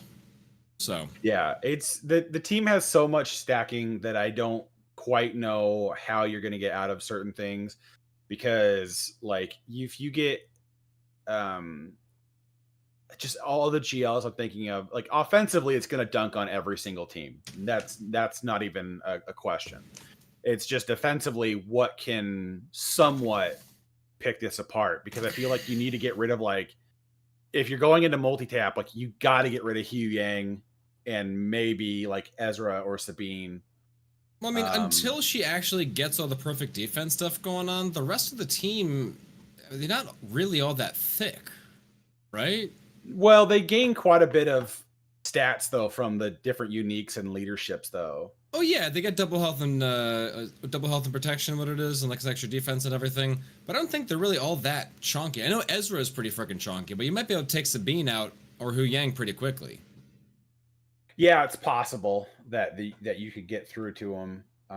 But Ahsoka pre-taunts, and if Ezra's relatively quick, he will. It's not a locked pre-taunt, which is nice. Yeah, but if you dispel the taunt on her, then you give her more stuff. Oh, I know. I'm just thinking around over here. We're just brainstorming, eh? I know. I'm brainstorming here. Yeah. No, there's just a lot of things where it's like they seem to have like written a lot of like anti certain GL kits in this, and so it's just like, all right, well, this will be interesting. I have no idea how that we're gonna get around all this stuff. I wonder if you could like deadman Jabba far enough along to, because they don't have any instant defeat immunity on the team. No. Ezra does. Ezra. Yeah. Ezra does. Yeah. So yeah, man. Oh, so much. I was like, oh, if you could deadman Jabba fast enough to get to the ult quick enough to then just eat somebody. But man. Because yeah, that's the other people were talking about C in chat earlier, trying to like do some damage against him. But C is gonna get to ult and then is gonna sit there and just do nothing because he can't instantly defeat anybody. But it's not permanent though, right? With Ezra's. It's whenever Ezra is active. As long as Ezra is active, Spectre allies cannot be instantly defeated. So it is permanent. As long as he's alive, this is unique. Exile, yeah, exile unique. Yeah. Allied specters have instant defeat while he is active, but oh no, yeah, it's not other allies. It includes himself. Yeah, awesome. It just awesome. Just all specters. No instant defeats. This is so sorry, much. C. Yeah. Sorry, C. That's not gonna work. What happened to C? Well, no. While Ezra is active, Spectre allies can't be instantly defeated. We were trying to think of how we could pick apart this team, and people were floating out the idea. And C ain't doing anything, so yeah. C Bane you might get enough damage to get Ezra you'd out at least and get rid of all of the protection. Yeah, on Ezra himself. But there's a possibility you could maybe, if you could use C Bane to get out Ezra and then ult, and then wait till Ezra goes down to then clear out the other two, then you might stand a chance. But I don't know if you can survive that long. Sabine's gonna ramp so hard that I don't. Oof. Oh man, I don't know. I don't know about all that. That just seems stupid, nuts. So, yeah, they got a lot of shit going on. Gonna be nasty trying to figure out what the hell actually works against the thing. I mean, like we were talking about, I feel like Slacker with the right lineup is probably still gonna kill. Her. Leia with the right lineup might have a shot of getting it done. Jabba's gonna stop the out of turn attacks at least for a little bit. With Bausch over there, so that'll help some stuff. There's not a ton of out of turn because you can't stop counterattacks with Bausch's unique, just assisting. Well, Hu Yang has the mass assist, that sort of stuff. Yeah, which is all fair. No, you're right. It will slow some of that down, but I think he's the only mass assist or call to assist that's out there. I still gotta go over their kits more. I'll be honest, I don't know their kits super duper well. They're still new characters, so I'm still getting the hang of everything. I know well enough, but I think and Hera's gonna fracture and lock down the first thing she touches too. Oh my god! Oh god, I forgot about like what the fuck, man? They've got Exile on this team. They've got Fracture on this team. They've got 17 forms of stacking offense. They've got so much healing. It's absurd. Yeah. That's what I'm thinking. Leia might be able to do it. Once she gets her, what's the name of the debuff on there? When she goes and fucks people up. I forgot what the name of the debuff Ambush. is. Ambush. There we go. Ambush. There's too many freaking debuffs. Holy crap. Maybe she can do some work when she ambushes somebody. But... I don't know if she'll survive long enough for it to matter. She's only a tank. No, it's just like you look at the kits again, like Hera's ability, it deals true damage to all enemies. It removes 50% turn meter from all enemies. with 50% or with 50% or more turn meter, and then dispels fracture from all enemies and inflicts fracture on one target. It's just like At and least then the they'll resist the cooldown manipulation.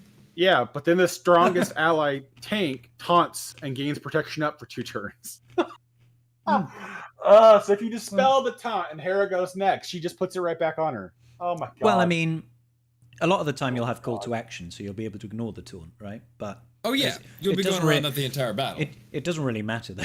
I feel like you just die too quickly. Yeah. What was the other thing in her special? Just so much. I say the other thing in her special, like there was only one other thing in her special. There was something else. What was the 17 other things in her special? Yeah, right. No, it was like the special 1, special 2. I forget which it was. There was something else that she did. The thing is too is the pulling rank ability with Hera.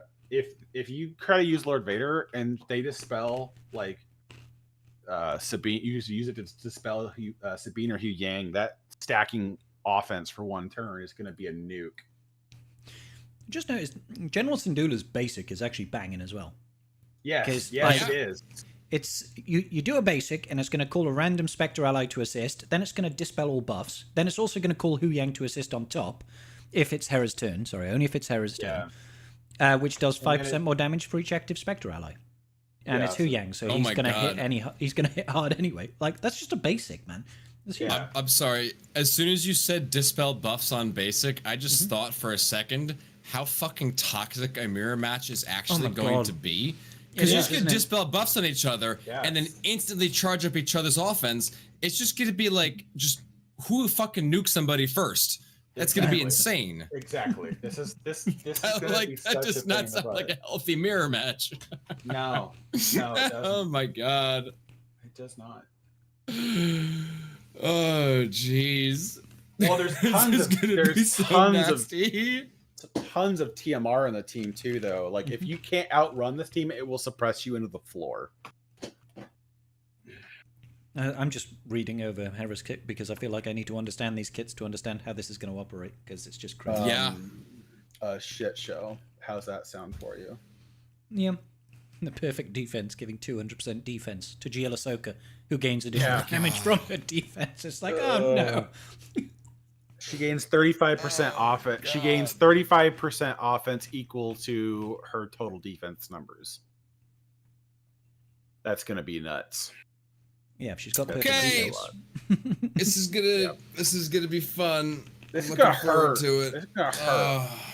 I feel like everyone's just balls out as fast as you can get them, and then that's This is gonna be pain. Yeah.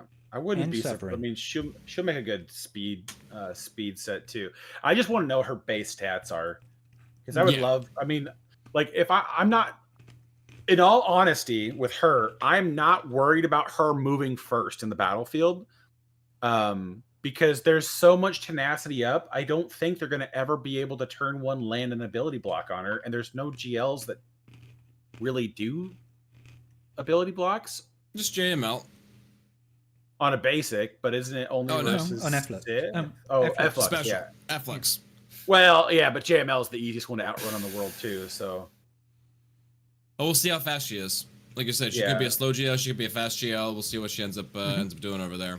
Doesn't Hera's, who gives the pre-tenacity up? Is that Ezra? Don't know. Don't know. Genuinely.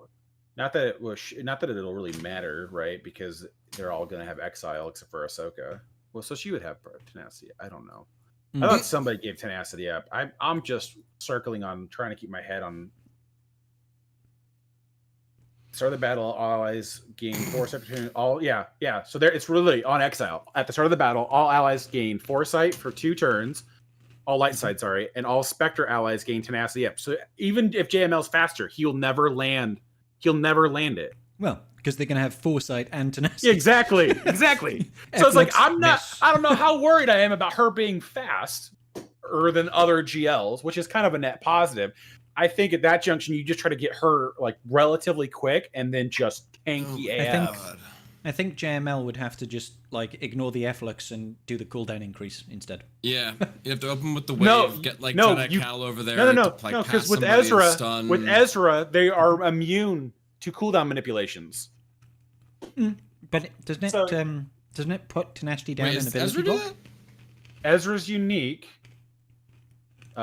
Which one is it? The Force is my ally. Light side allies can't have their cooldowns manipulated by enemies. Oh, fucking goddamn it! Yeah. So You can't do shit. Oh, sorry. It's tenacity down and days, not tenacity down ability block. Apologies.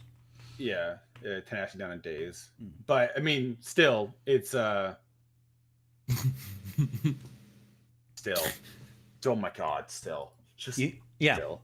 You'd have to like call him Basti or something like that and hope to land Yeah. the ability block. But even then, what does that buy No, you? 'cause- It buys you no, one it- turn.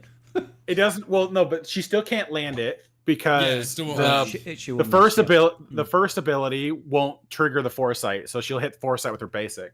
Mhm. Yeah. Oh my god, dude. Just oh my god. Just this whole team, man. This whole team has got me just. All right, Slack wants to know. Someone please answer how the fuck we're gonna hit Ezra without Slacker's lock stun. Yo, to That's the which neat part. E-Ray Scarata replied, don't. "We don't." Yeah. You Well, have to I use mean, things that can't miss. any Or ability. insta Well, kills. so like Or in, Ray, yeah, that doesn't work either. Yeah. yeah, I you know. can't. I know. Anything that I can't know. be. I'm so missed. sad. So like Lord Vader's abilities can't miss. Ray's new abilities can't Gas miss. If they're basic stunned, they can't can't miss. miss. Yeah, Gas's basic can't miss. So you have to stun him to Mhm. yeet him. Oh, gross. Yep. Dude, this whole team just sounds like cancer. Te- I'm technically, literally- technically, Slacker could siphon away all his mastery, so he can't evade. Yes. Yeah, I don't think he's gonna live long enough. Yeah, I think he could with Ray, with Darkside Vision Ray. Doesn't she like prevent them dying or something like that? No, yeah, Or is it she nobody, prevents- nobody can die until if she's every, alive, right? No. It's for like every turn. The enemy, all of the enemy has to take a turn before anyone on your team can die. Yeah, so you can't just nuke the team down turn one. Yeah, if I Okay. remember correctly from her. I from her I, stuff. ca- I can't remember. I'll be honest, but Dude, there's honest to- stuff in her kit. Yeah, honest to God, my entire strategy is going to be in 3v3. Ahsoka will guard north. In 5v5, Ahsoka will guard south. No, Mhm. sorry, reverse that. Sorry, reverse that. 'Cause The 3v3 ones in and which south it is- matters to the north Yeah, and the south. and the stuff. 3v3 in south is worth more. In 5v5, the north is worth more. Not by And a then- hell of a lot. And then you're but- like, I'm going to also set triple meta fleet defense because fuck you all. No.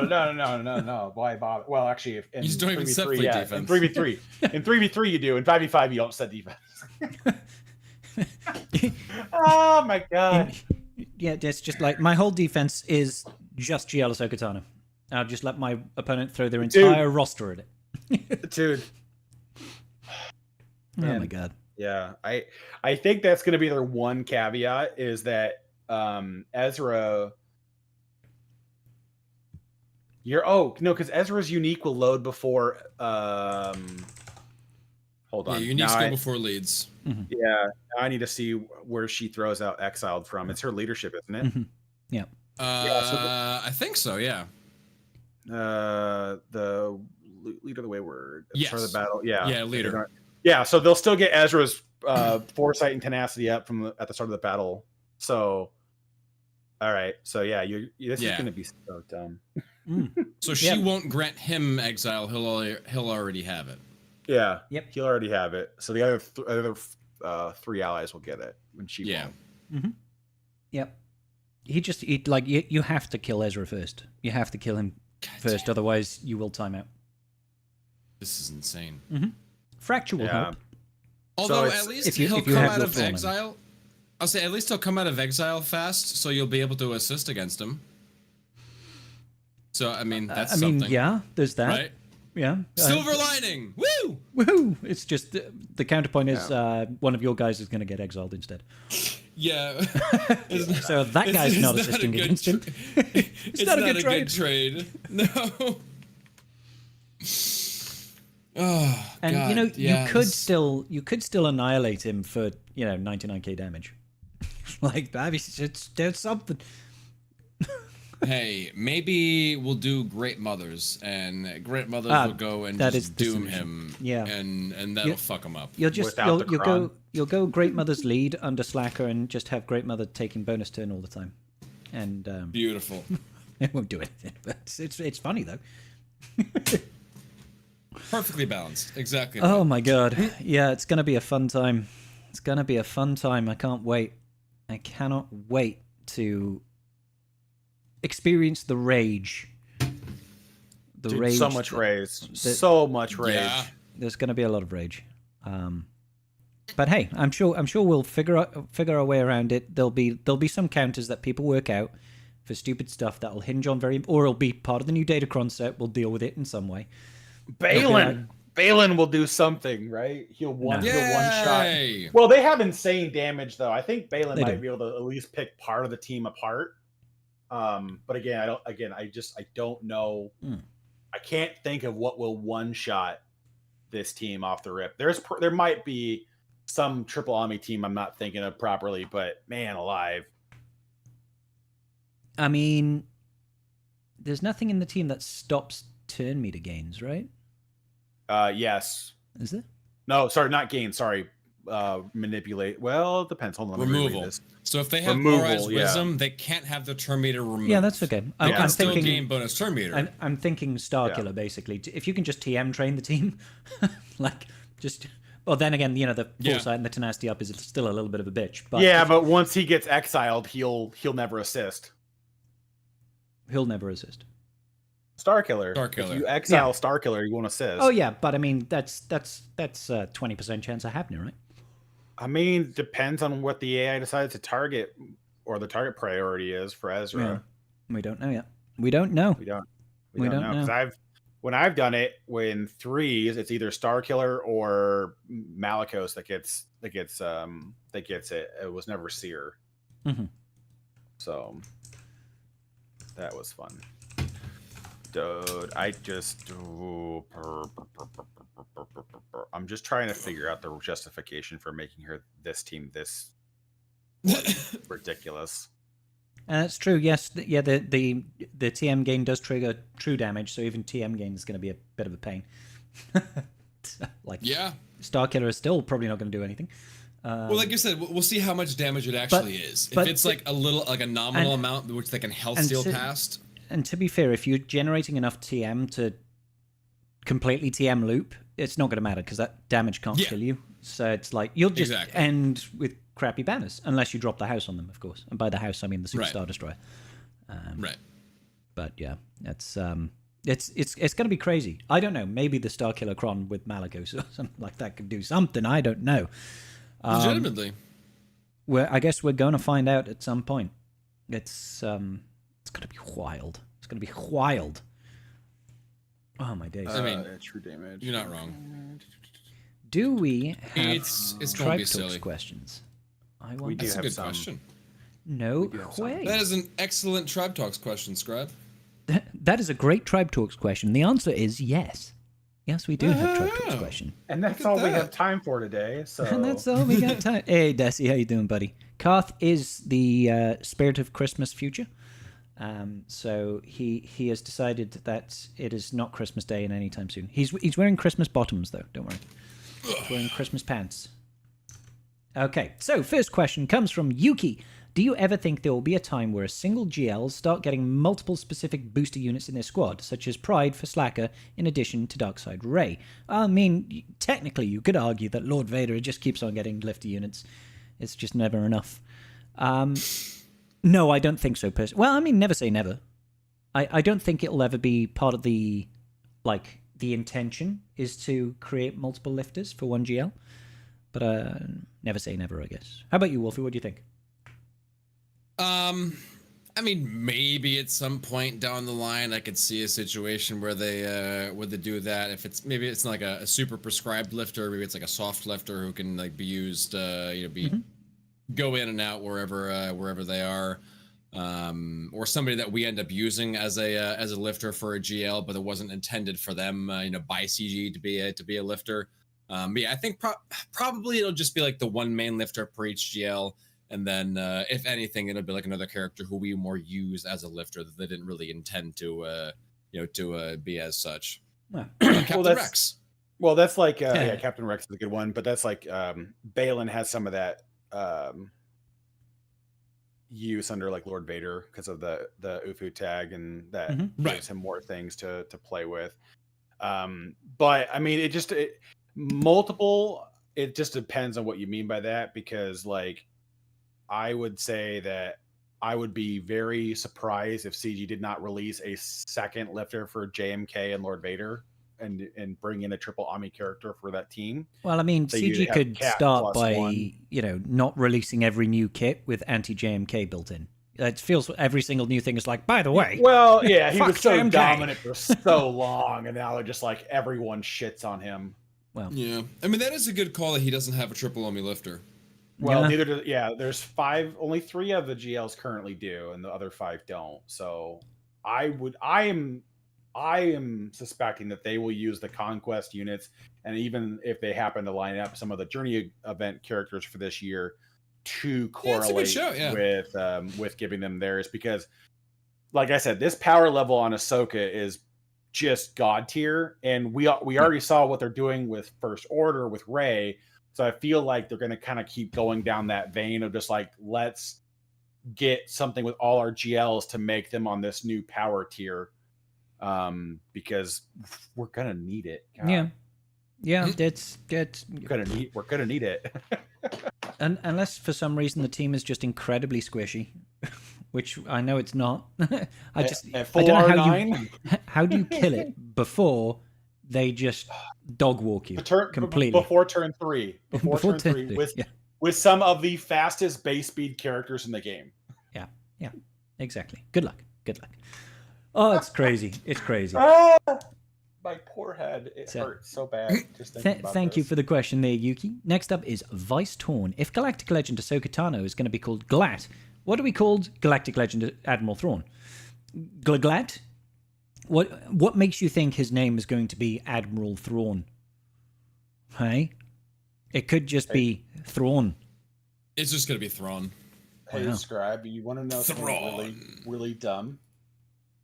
I always want to know dumb things. You want to take a stab at what the base health steal is on Sabine Wren? Padawan Sabine Wren? Isn't it like 400%? It's ridiculous. 455% base health steal. Why does she have so much health steal? She's got ridiculous levels of health steal. If she can damage stuff, you can't kill her. She'll just heal through it. It's literally like somebody accidentally hit an extra 0. They're like, it should have been 445. But it's like 450. Most characters are 15% base, and she is 400. There are a few that have really high base health steal, but man, sorry. I was just looking at her kit, and I thought I had a Datacron equipped. I'm like, that can't be right. Yeah, I don't know why she's got so much health, but she's also relatively squishy, so it's like it almost doesn't matter. I mean, relatively squishy. She's got a combined 120k for me at Relic 8, and so at is Relic that just 9, health? No, you said combined. Oh, combined, yeah. Yeah. And I mean, you can't health steal your protection. No, but Relic 9 that'll get doubled.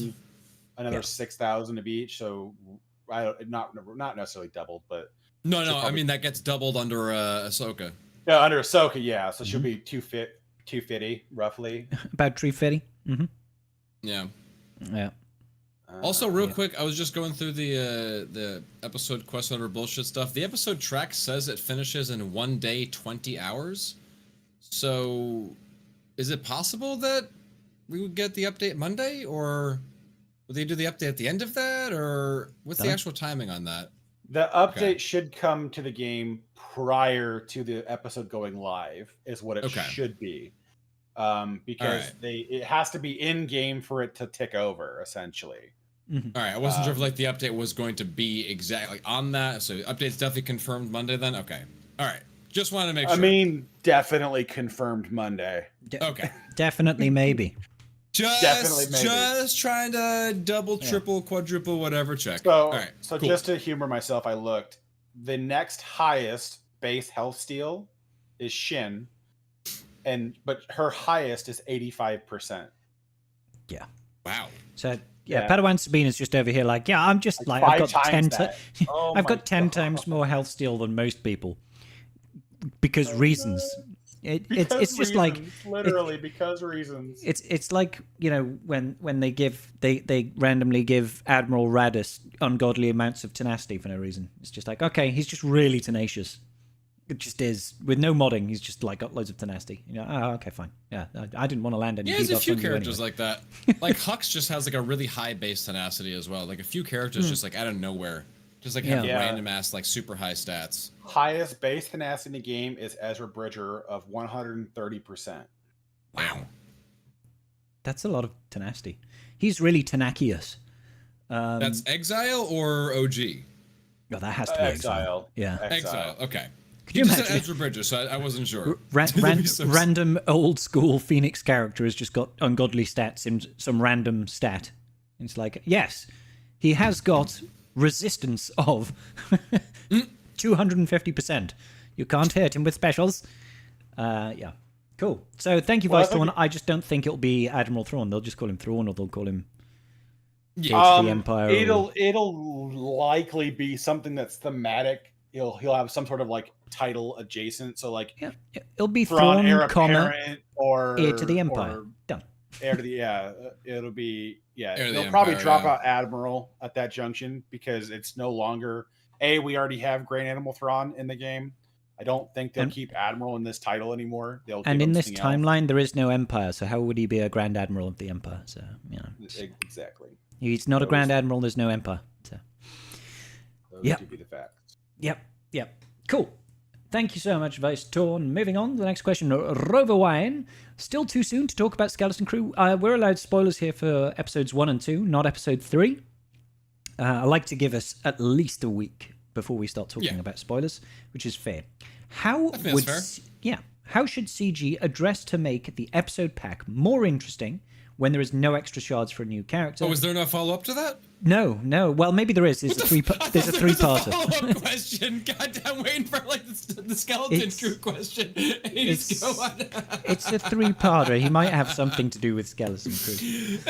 I know CG would change it, but what would you consider a good addition instead of shards of characters that Wells and Big Dolphins already have? So I've had people comment on our stream last week where we spoke about Night Trooper, Death Trooper Raider, Captain Enoch coming as the 20 shards of the new episode pass, and how all three of us already have those guys maxed out, and that's kind of devalued the pack in certain terms. Karth didn't care, because Karth is giant whaley McWhale face, and he just goes and does the whale dance anyway and laughs. I was just a little bit like, oh, that's a little bit disappointing, and I can't remember Wolfie's stance, but a lot of people commented saying that they're still farming those characters and they like that value. So that's fair enough shout. I just wish that there was something, personally, I would take stuff like signal data and droid brains and go to keypads and all that aero magnifiers, all those sorts of good juicy bits. That's what I would like to see as compensation. But the game doesn't cater to me specifically, so I don't expect them to do anything like that. What would you want to see, Wolf? Because we know Karth didn't care. No, I thought they catered to you specifically. So this is news to me. This whole game is built for you, Scribe, and nobody else. That's what I was like basing this off of. But I mean, I was been building up for Galactic Legends. Oh, refigure my farming path. That's gonna be sort of weird. No, instead of the shards over there. I mean, realistically, the biggest thing from the past is just all that shit you get, all the aeromags and all the relic mats, all the omicrons, all the everything. Like that's the money right there. It's crazy. Yeah, don't get me wrong. The 20 shards of marquee characters is also really great. Oh yeah, don't get me wrong. I will not complain. Yeah, if you need them, it helps the whaling. So it's kind of like whale now to save a little bit, whaling later. That's the way I look at it. But to make it more interesting, I mean, I don't know. What's a battle pass? How interesting do you need it to be? How interesting can they really make it be? Like, if you need more titles or more which you don't care about, or more portraits which you're never going to use? I think what they should do is actually they need to introduce an AI system that will narrate all of your battles but it's synthesized as Morgan Freeman's voice. Ooh. And he just I'd get down with narrates that. every battle. For the whole 28 days, you have Morgan Freeman narrating your battles. Hey, I would, you know I what? would be happy about it. You know what? Let's loop back around. Give me some character skins. I want yeah. Marakiachi. Like, No, I do not at any point want to devolve this game to character skins and alternate outfits for characters. Yeah, you do, Pass. Karth. You'd love do not. alternate skins and No. what if characters. That would be what if characters another can of worms, but as long as they're like still Star Wars, well, no, not even what if. Nope, you're right, 100%. I'm back to your statement. Screw those both combined. I don't want nothing. I mean, I just don't like going outside of what's there. Like if it's some sort of the lore stuff, fine, but I don't want to have what if Darth Vader or Anakin never fell and we now have Emperor Anakin and Queen Amidala over the galaxy? No, I'm good. Thanks. So that's not what I need. is that his basic ability? Yeah, exactly. Herp-de-der. And Whoop-de frickin' do. Queen Amidala would have a unique that says, going where I can follow. Living without sadness. Yeah. Oh my god, yeah. 100% though. It's just Mark things safe of that nature. from sadness.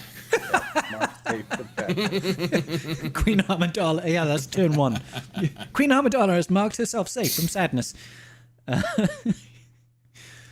And the 3v3 team would be with still Jedi Master Kenobi, but maybe he would be Grandmaster Kenobi. He'll eventually, get all the way up there, and he can have a unique called "You Are My Brother, Anakin."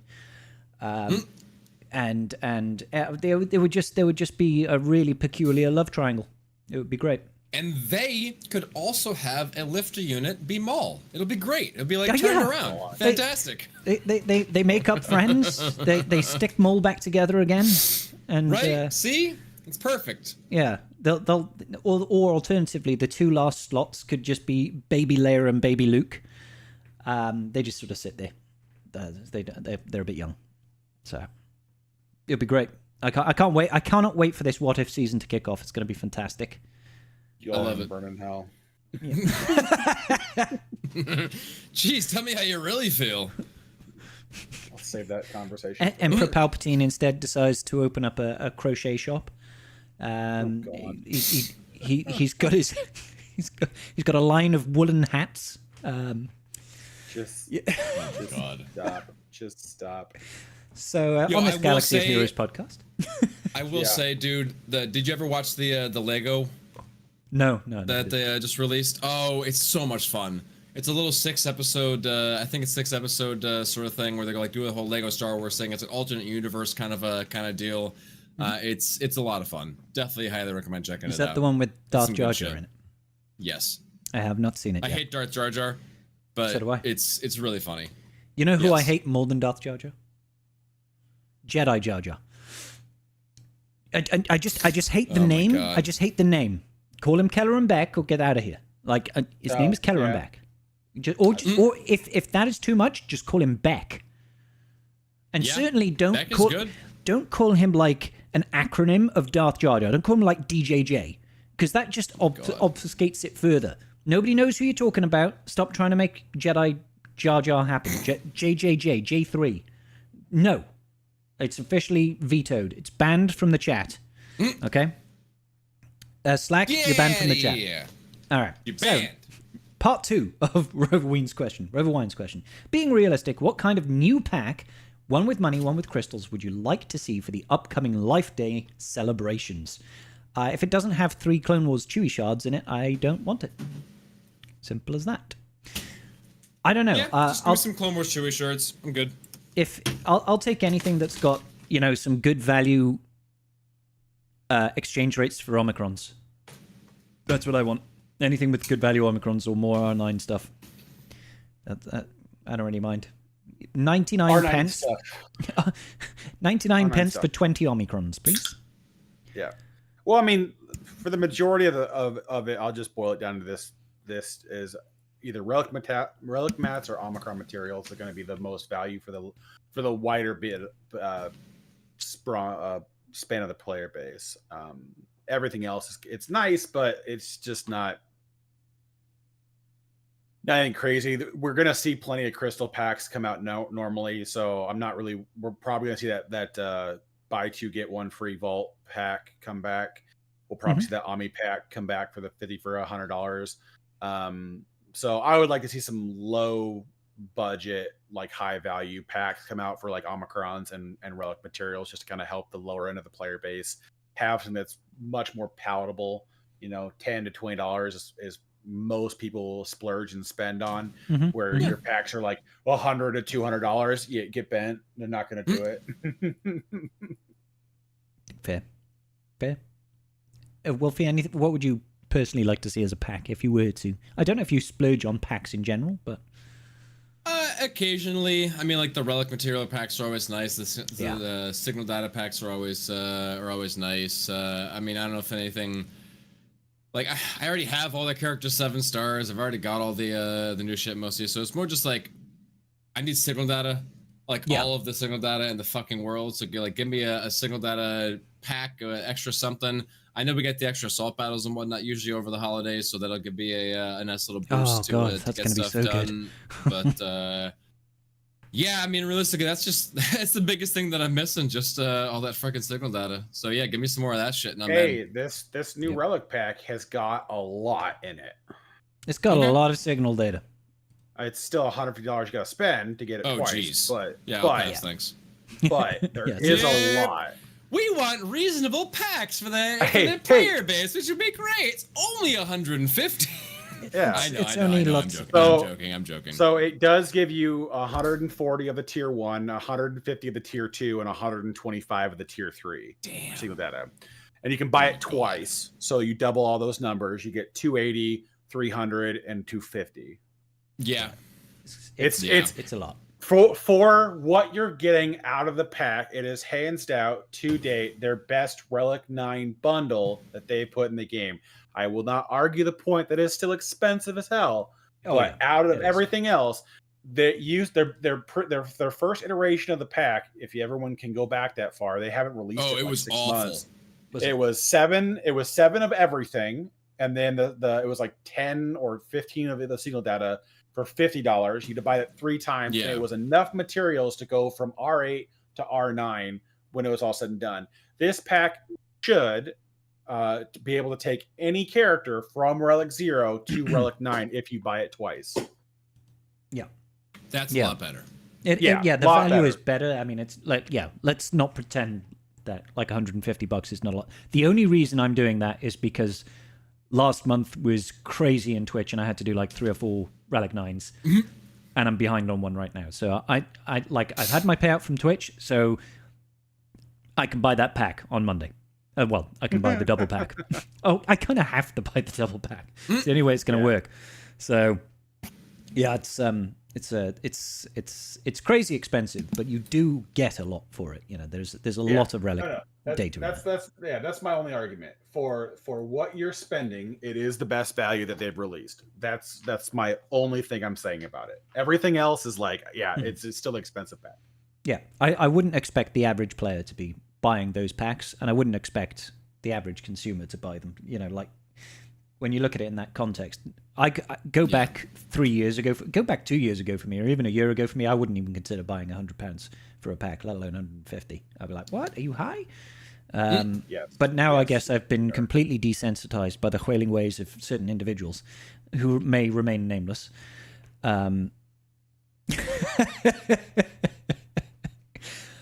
It's weird. He didn't say a name. He just motioned. He remained nameless. Okay. Hi, it's me, nameless. Yes. But hey, Slack. We're still far away from Soldier, thankfully. At least I think we are. I don't think we've been doing crazy subs. There's been crazy donos in other ways, but that doesn't accelerate the sub count, thankfully. So yeah, it's wild. Okay, let's get on to part 3 of this question. In what order should you watch the Star Wars movies? Oh, this will be divisive. There's a lot of discussions on what would be the best order. Watch an interview with Sam Witwer, with him saying his ideal numbering, and he included part of the Clone Wars. Well, that's not movies.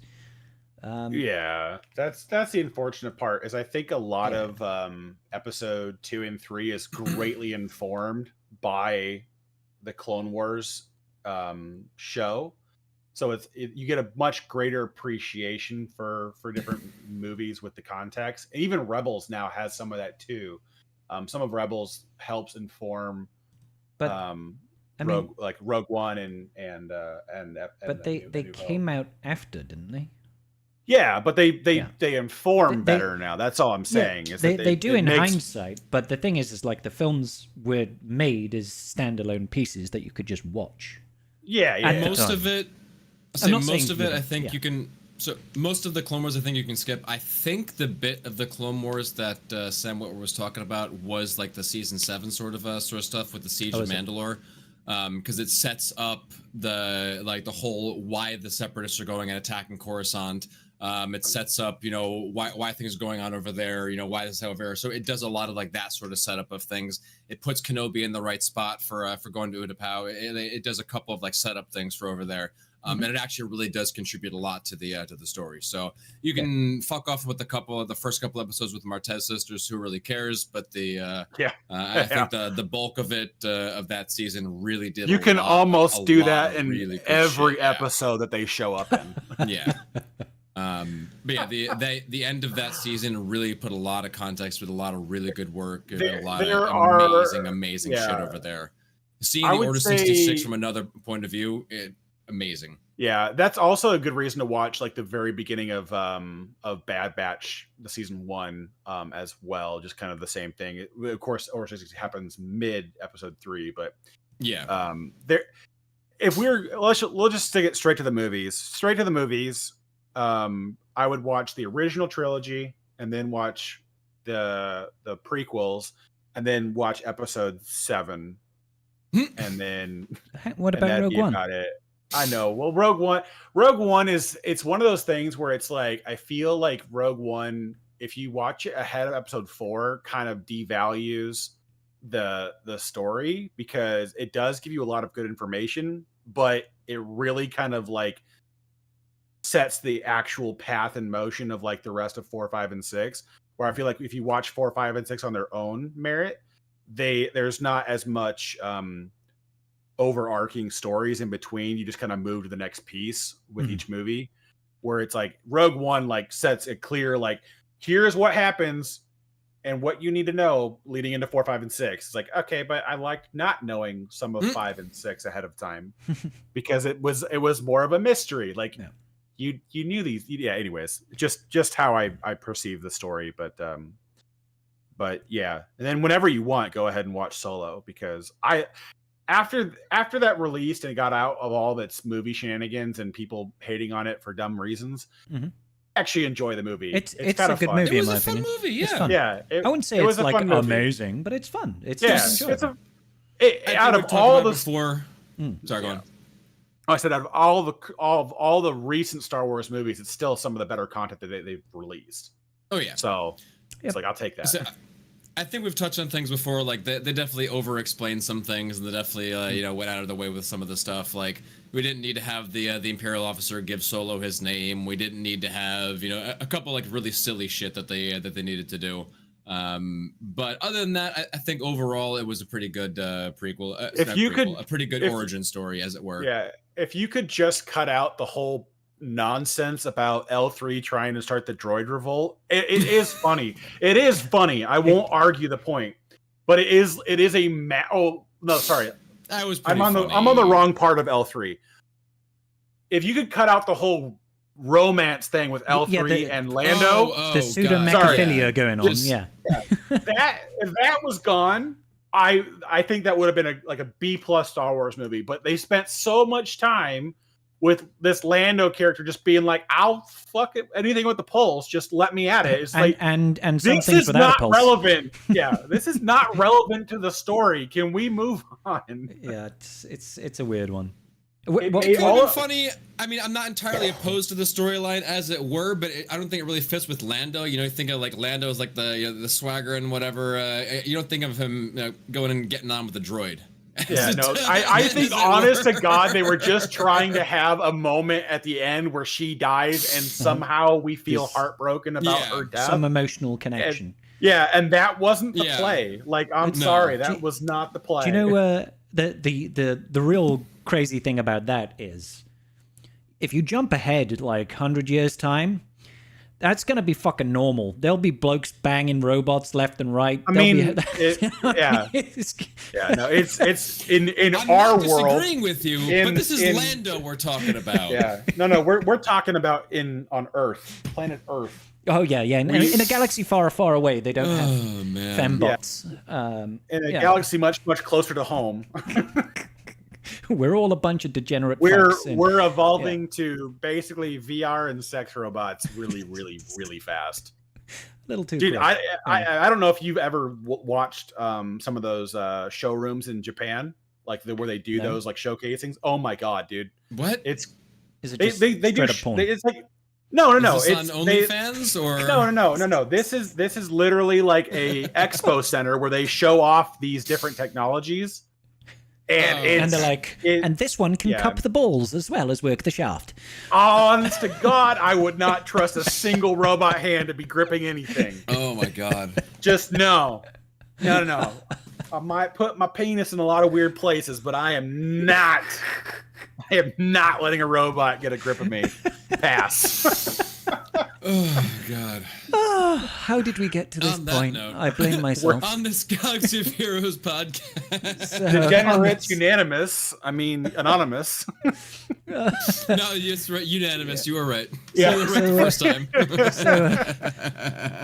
To re-rail, as it were, and I'm not talking about the robots. What would be your order of watching, Wolf? The films. So I've heard a lot of good arguments for watching 4, 5, and then going back and watching 1, 2, 3, and then skipping all the way ahead and watching 6.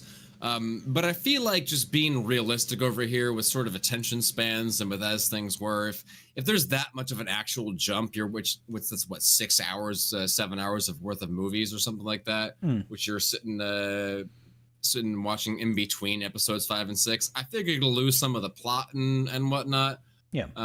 So I think it's an interesting argument to be made for going, 4 and 5, and then, oh my God, he's his father. Well, let's go and see the whole origin story of this, and get that whole thing in there.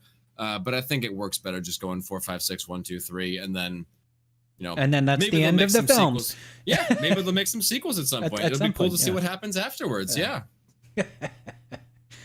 I'm very boring. I'm just go by chronological order. They were released, and you'll be fine. Because that was the way they were intended. They were that's how they were designed to be watched. Yeah. Completely in a vacuum, just by themselves. Just watch them in that order, and you'll enjoy it.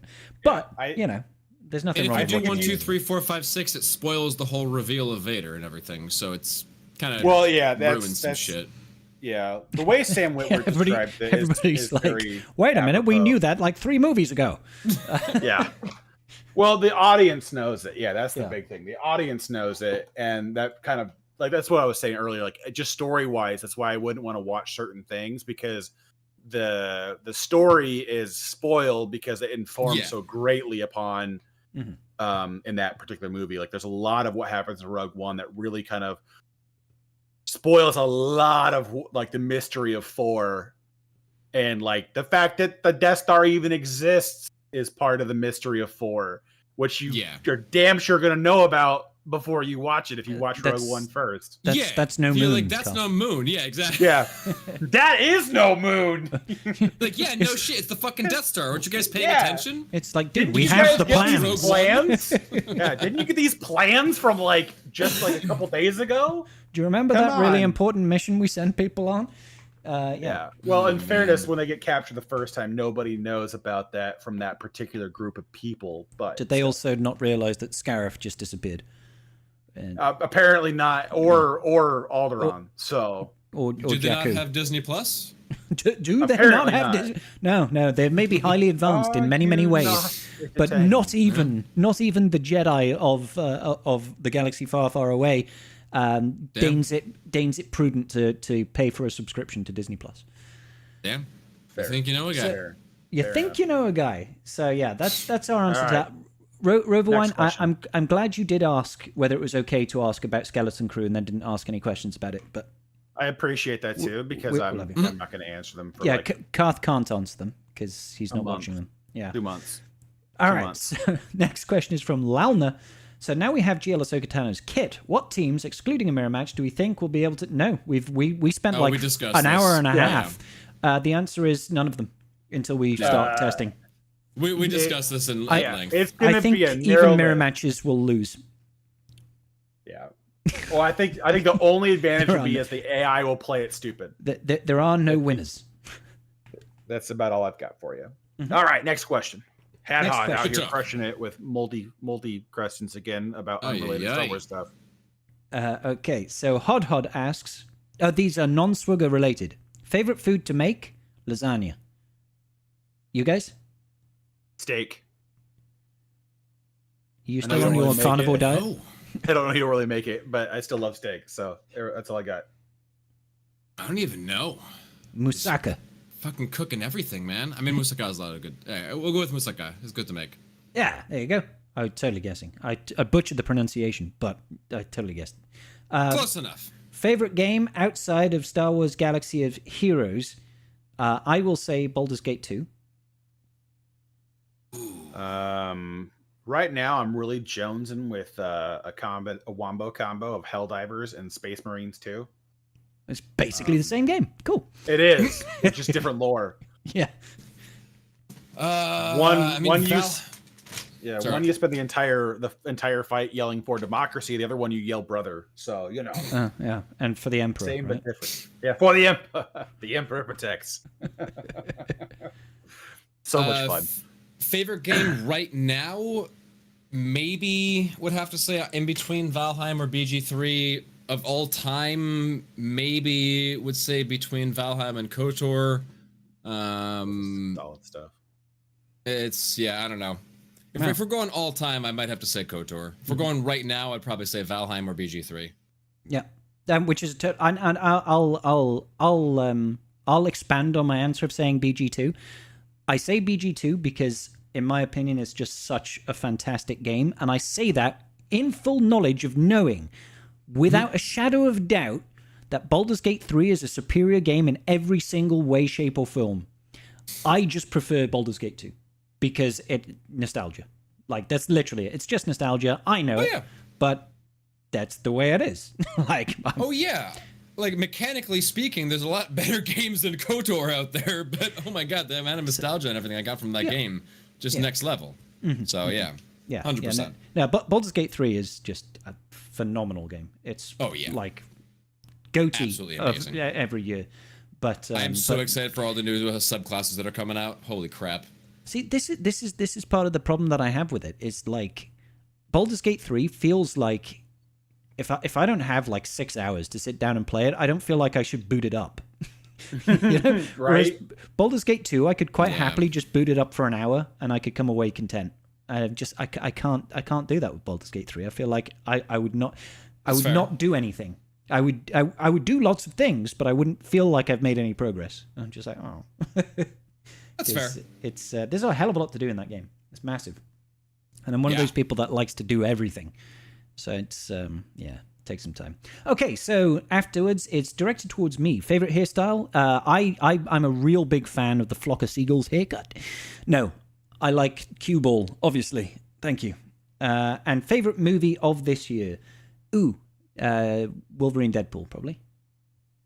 Deadpool, Wolverine. Oh my god, Deadpool, Wolverine! Holy crap, that was so fucking good. That's just a lot of fun. You guys, what are you thinking? Oh my god, I don't watch a whole lot of movies, so I might have to go and echo you on that one. To be fair,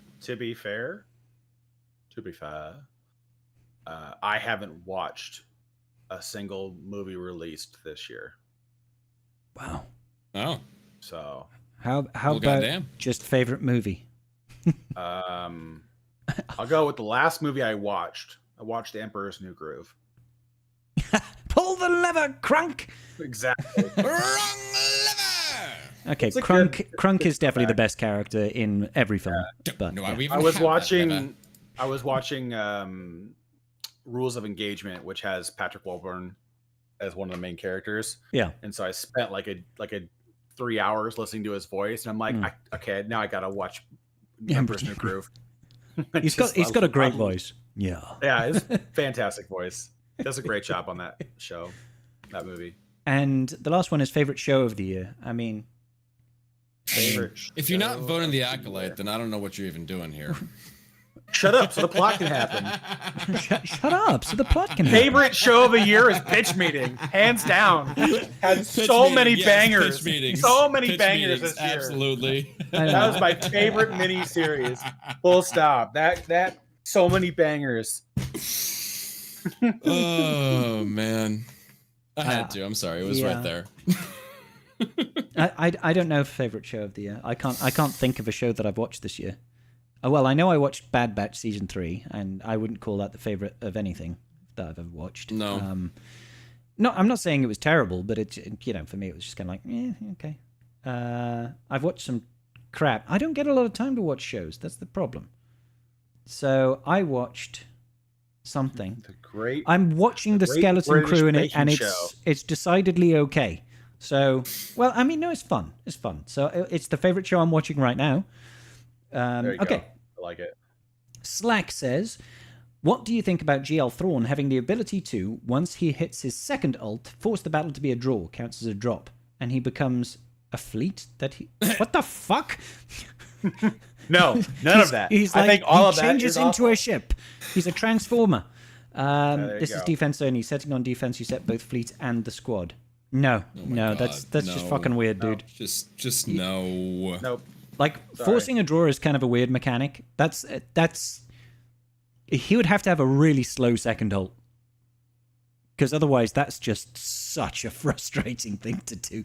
I like it. It's thinking outside of the box, but so on that note, imagine he was getting up and working up towards his second ult or whatever, and his second ult was to have his Star Destroyer hook up with the space ring whatever thing, and he escapes the battle.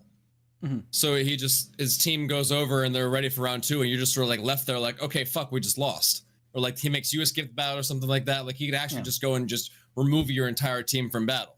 You're gonna have to take a long ass fucking time. Just but that exiles could actually your be entire kind of a team. thing. Yeah, right? quite You're literally, just like, not exiles the you, like debuff. leaves you behind, Yeah. like knocks you by, like something like Yeah. that could actually be a thing. No, what he does, yeah, he does that. But all it does is it replaces the team that you used and it puts it on their defense. And you've dropped the battle. So you now have to fight your own team. Your own team. Don't lose with Ahsoka. you have to fight your own team on defense. Oh god. So it's like, how do you do it? Do you take in a really shitty team and then he doesn't make it to ult, so you just drop a banner? Or, well, you drop at least 10 banners, right? Or do you take a semi-decent team that survives long enough for him to ult, for him to swap teams with you so you can beat it with something that you've already... How weird. That would be kind of funny. Oh my god. I would like that. He just steals your team. He's like, yep, you work for me now. We haven't really had that. Have we? We haven't had something that so, no. like lets you control an enemy's character. We've obviously had it with the ships, only obviously in with ships. Leviathan, but nothing for like Only in ships. characters, right? Yeah, nothing in characters, only in ships. Which is kind of weird because there's often like a confusion mechanic or something like that. That, like, Yeah. I'm not talking about the SWGoH version of confusion. Right, I'm talking about, like you see in Final Fantasy games where you might accidentally hit your ally. I don't think they've ever had that in Galaxy of Heroes. I'll tell you right now, if Not that they I can recall. if they add a mechanic Mhm. that causes more RNG in a fight, Yeah. I think you just have people quit in mass. Like, What do you hey, mean if? It's gonna happen. they add a debuff that allows you to hit your allies, I think you're just gonna watch people up in revolt. That's such Okay, to be fair though, I thought that was gonna happen with Jar Jar. I thought that Jar Jar was gonna randomly debuff his allies and like do sorts of crazy shit over there. and like screw his whole team over by accident. So I thought that was gonna happen. So They I'm did- already expecting shit like that to happen. Yeah, they did do a good turn on him. I won't lie. That was kind of funny. I think they did decent, yeah.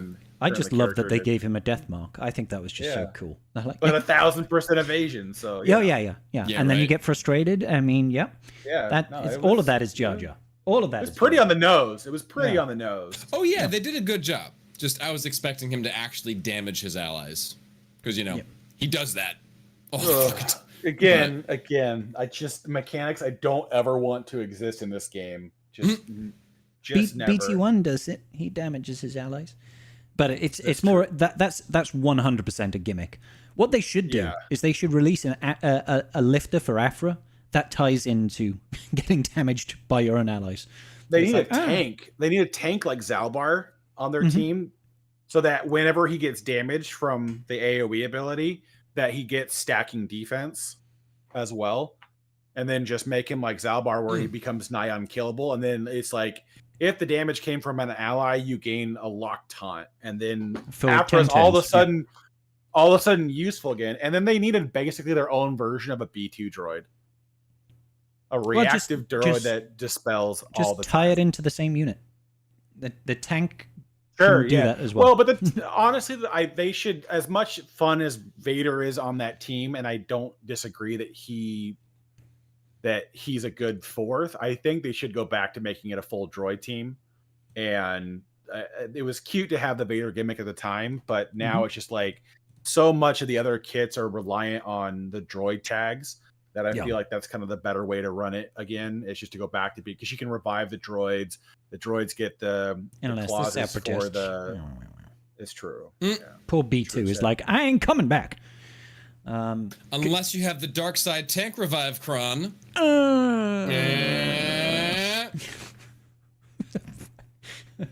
Oh my god! Well, we got to the end of the Drive Talks questions, at least. So we weren't complete failures today. Hey, there we go. We were just mostly failures. That's all. Yeah. I'll take it. Yeah. That's absolutely. Well, it's a good place to stop because it's almost 3:00 my time and 11 o'clock my time. Yeah, so it's basically the same time. 6 fucking p.m. Yeah, it's a good time to wind her down. See now. This is why whoever decided time was a good thing, they were just silly. And I mean, realistically, how can it be 3:00, 6:00, and 11 o'clock all at the same time? That makes no sense. People need to get how time works. That's not how any of it works. Well, if we lived on a flat Earth, then we could do that. We don't? I mean, we don't. We don't. Yes. Yeah. I thought we were on a giant disc supported by 4 elephants on a spacefaring turtle, but that's it's just turtles all the way down. That's just turtles. That is way better thought than where I was going with it. So yeah, I'll take it's just turtles. Don't worry. It's just turtles. Yeah, hoi turtles. Yeah, have you seen those snapping turtles? Those things they'll bite your fingers off. That's what our world is on. Mm-hmm. Yep. All right, cool. Ladies and gentlemen, I want to thank you all for joining us once again for Tribe Talks. Thank you, Wolfie. Thank you, Karth. I've lost your faces because I've accidentally moved off the screen, but there's your faces. It happens. It happens. Karth. God damn it. Okay. Yeah. Thank you, guys. This is actually the last Tribe Talks of the year. Big Sag. Maybe. Maybe. This is the last Tribe Talks of the year. This is the last Sunday Tribe Talks of the year. Bum bum bum. But make sure you do join the stream tomorrow/Tuesday when we'll do a live unlock of GL Ahsoka Tano as soon as we possibly can. There is a small chance that somewhere between now and the 31st December, we'll all be off of work and dick around and do a Tribe Talks. I don't know about what, but there's a small chance. That's all I'm saying. Probably GL Ahsoka Tano. Yeah, I would say we'll probably just watch her dunking on unbeatable everything. she is. Yeah, we'll be moaning how she loses to Gungans or something like that. It'll be something fucking weird. I'll be like, we're gonna be like, how the fuck didn't they test versus Gungans? Like, what the hell, CG? You didn't test this? Like, that's what's gonna happen. Why Palin already falls to Gungans. We can't have Ahsoka fall too. Yeah, it's gonna be great. It's gonna be great. Really funny. All right, cool. Let's see if anybody's live. We'll go ahead and raid into it. And thank you, everybody, for listening. If you're on Spotify or anything like that, then... this episode is called Nailed It. So yeah, Can well, confirm. I feel like we should have saved that Calvin. for We episode got- 69. Oh, We got Calvin and Sweens. yes, we can raid neither of them or both. I'll just raid Calvin because apparently Calvin is no. Okay, tell you what, Sweens can have the Twitch raid. Sweens can have the Twitch raid. Thank you everybody for joining us today. It's been wonderful. You've been a great studio audience. Sorry about the technical difficulties right at the start. Blame Slack. It was his fault. Damn it, Slack. God damn it, Slack. Love y'all. Goodbye. Goodbye, Mr. Chips.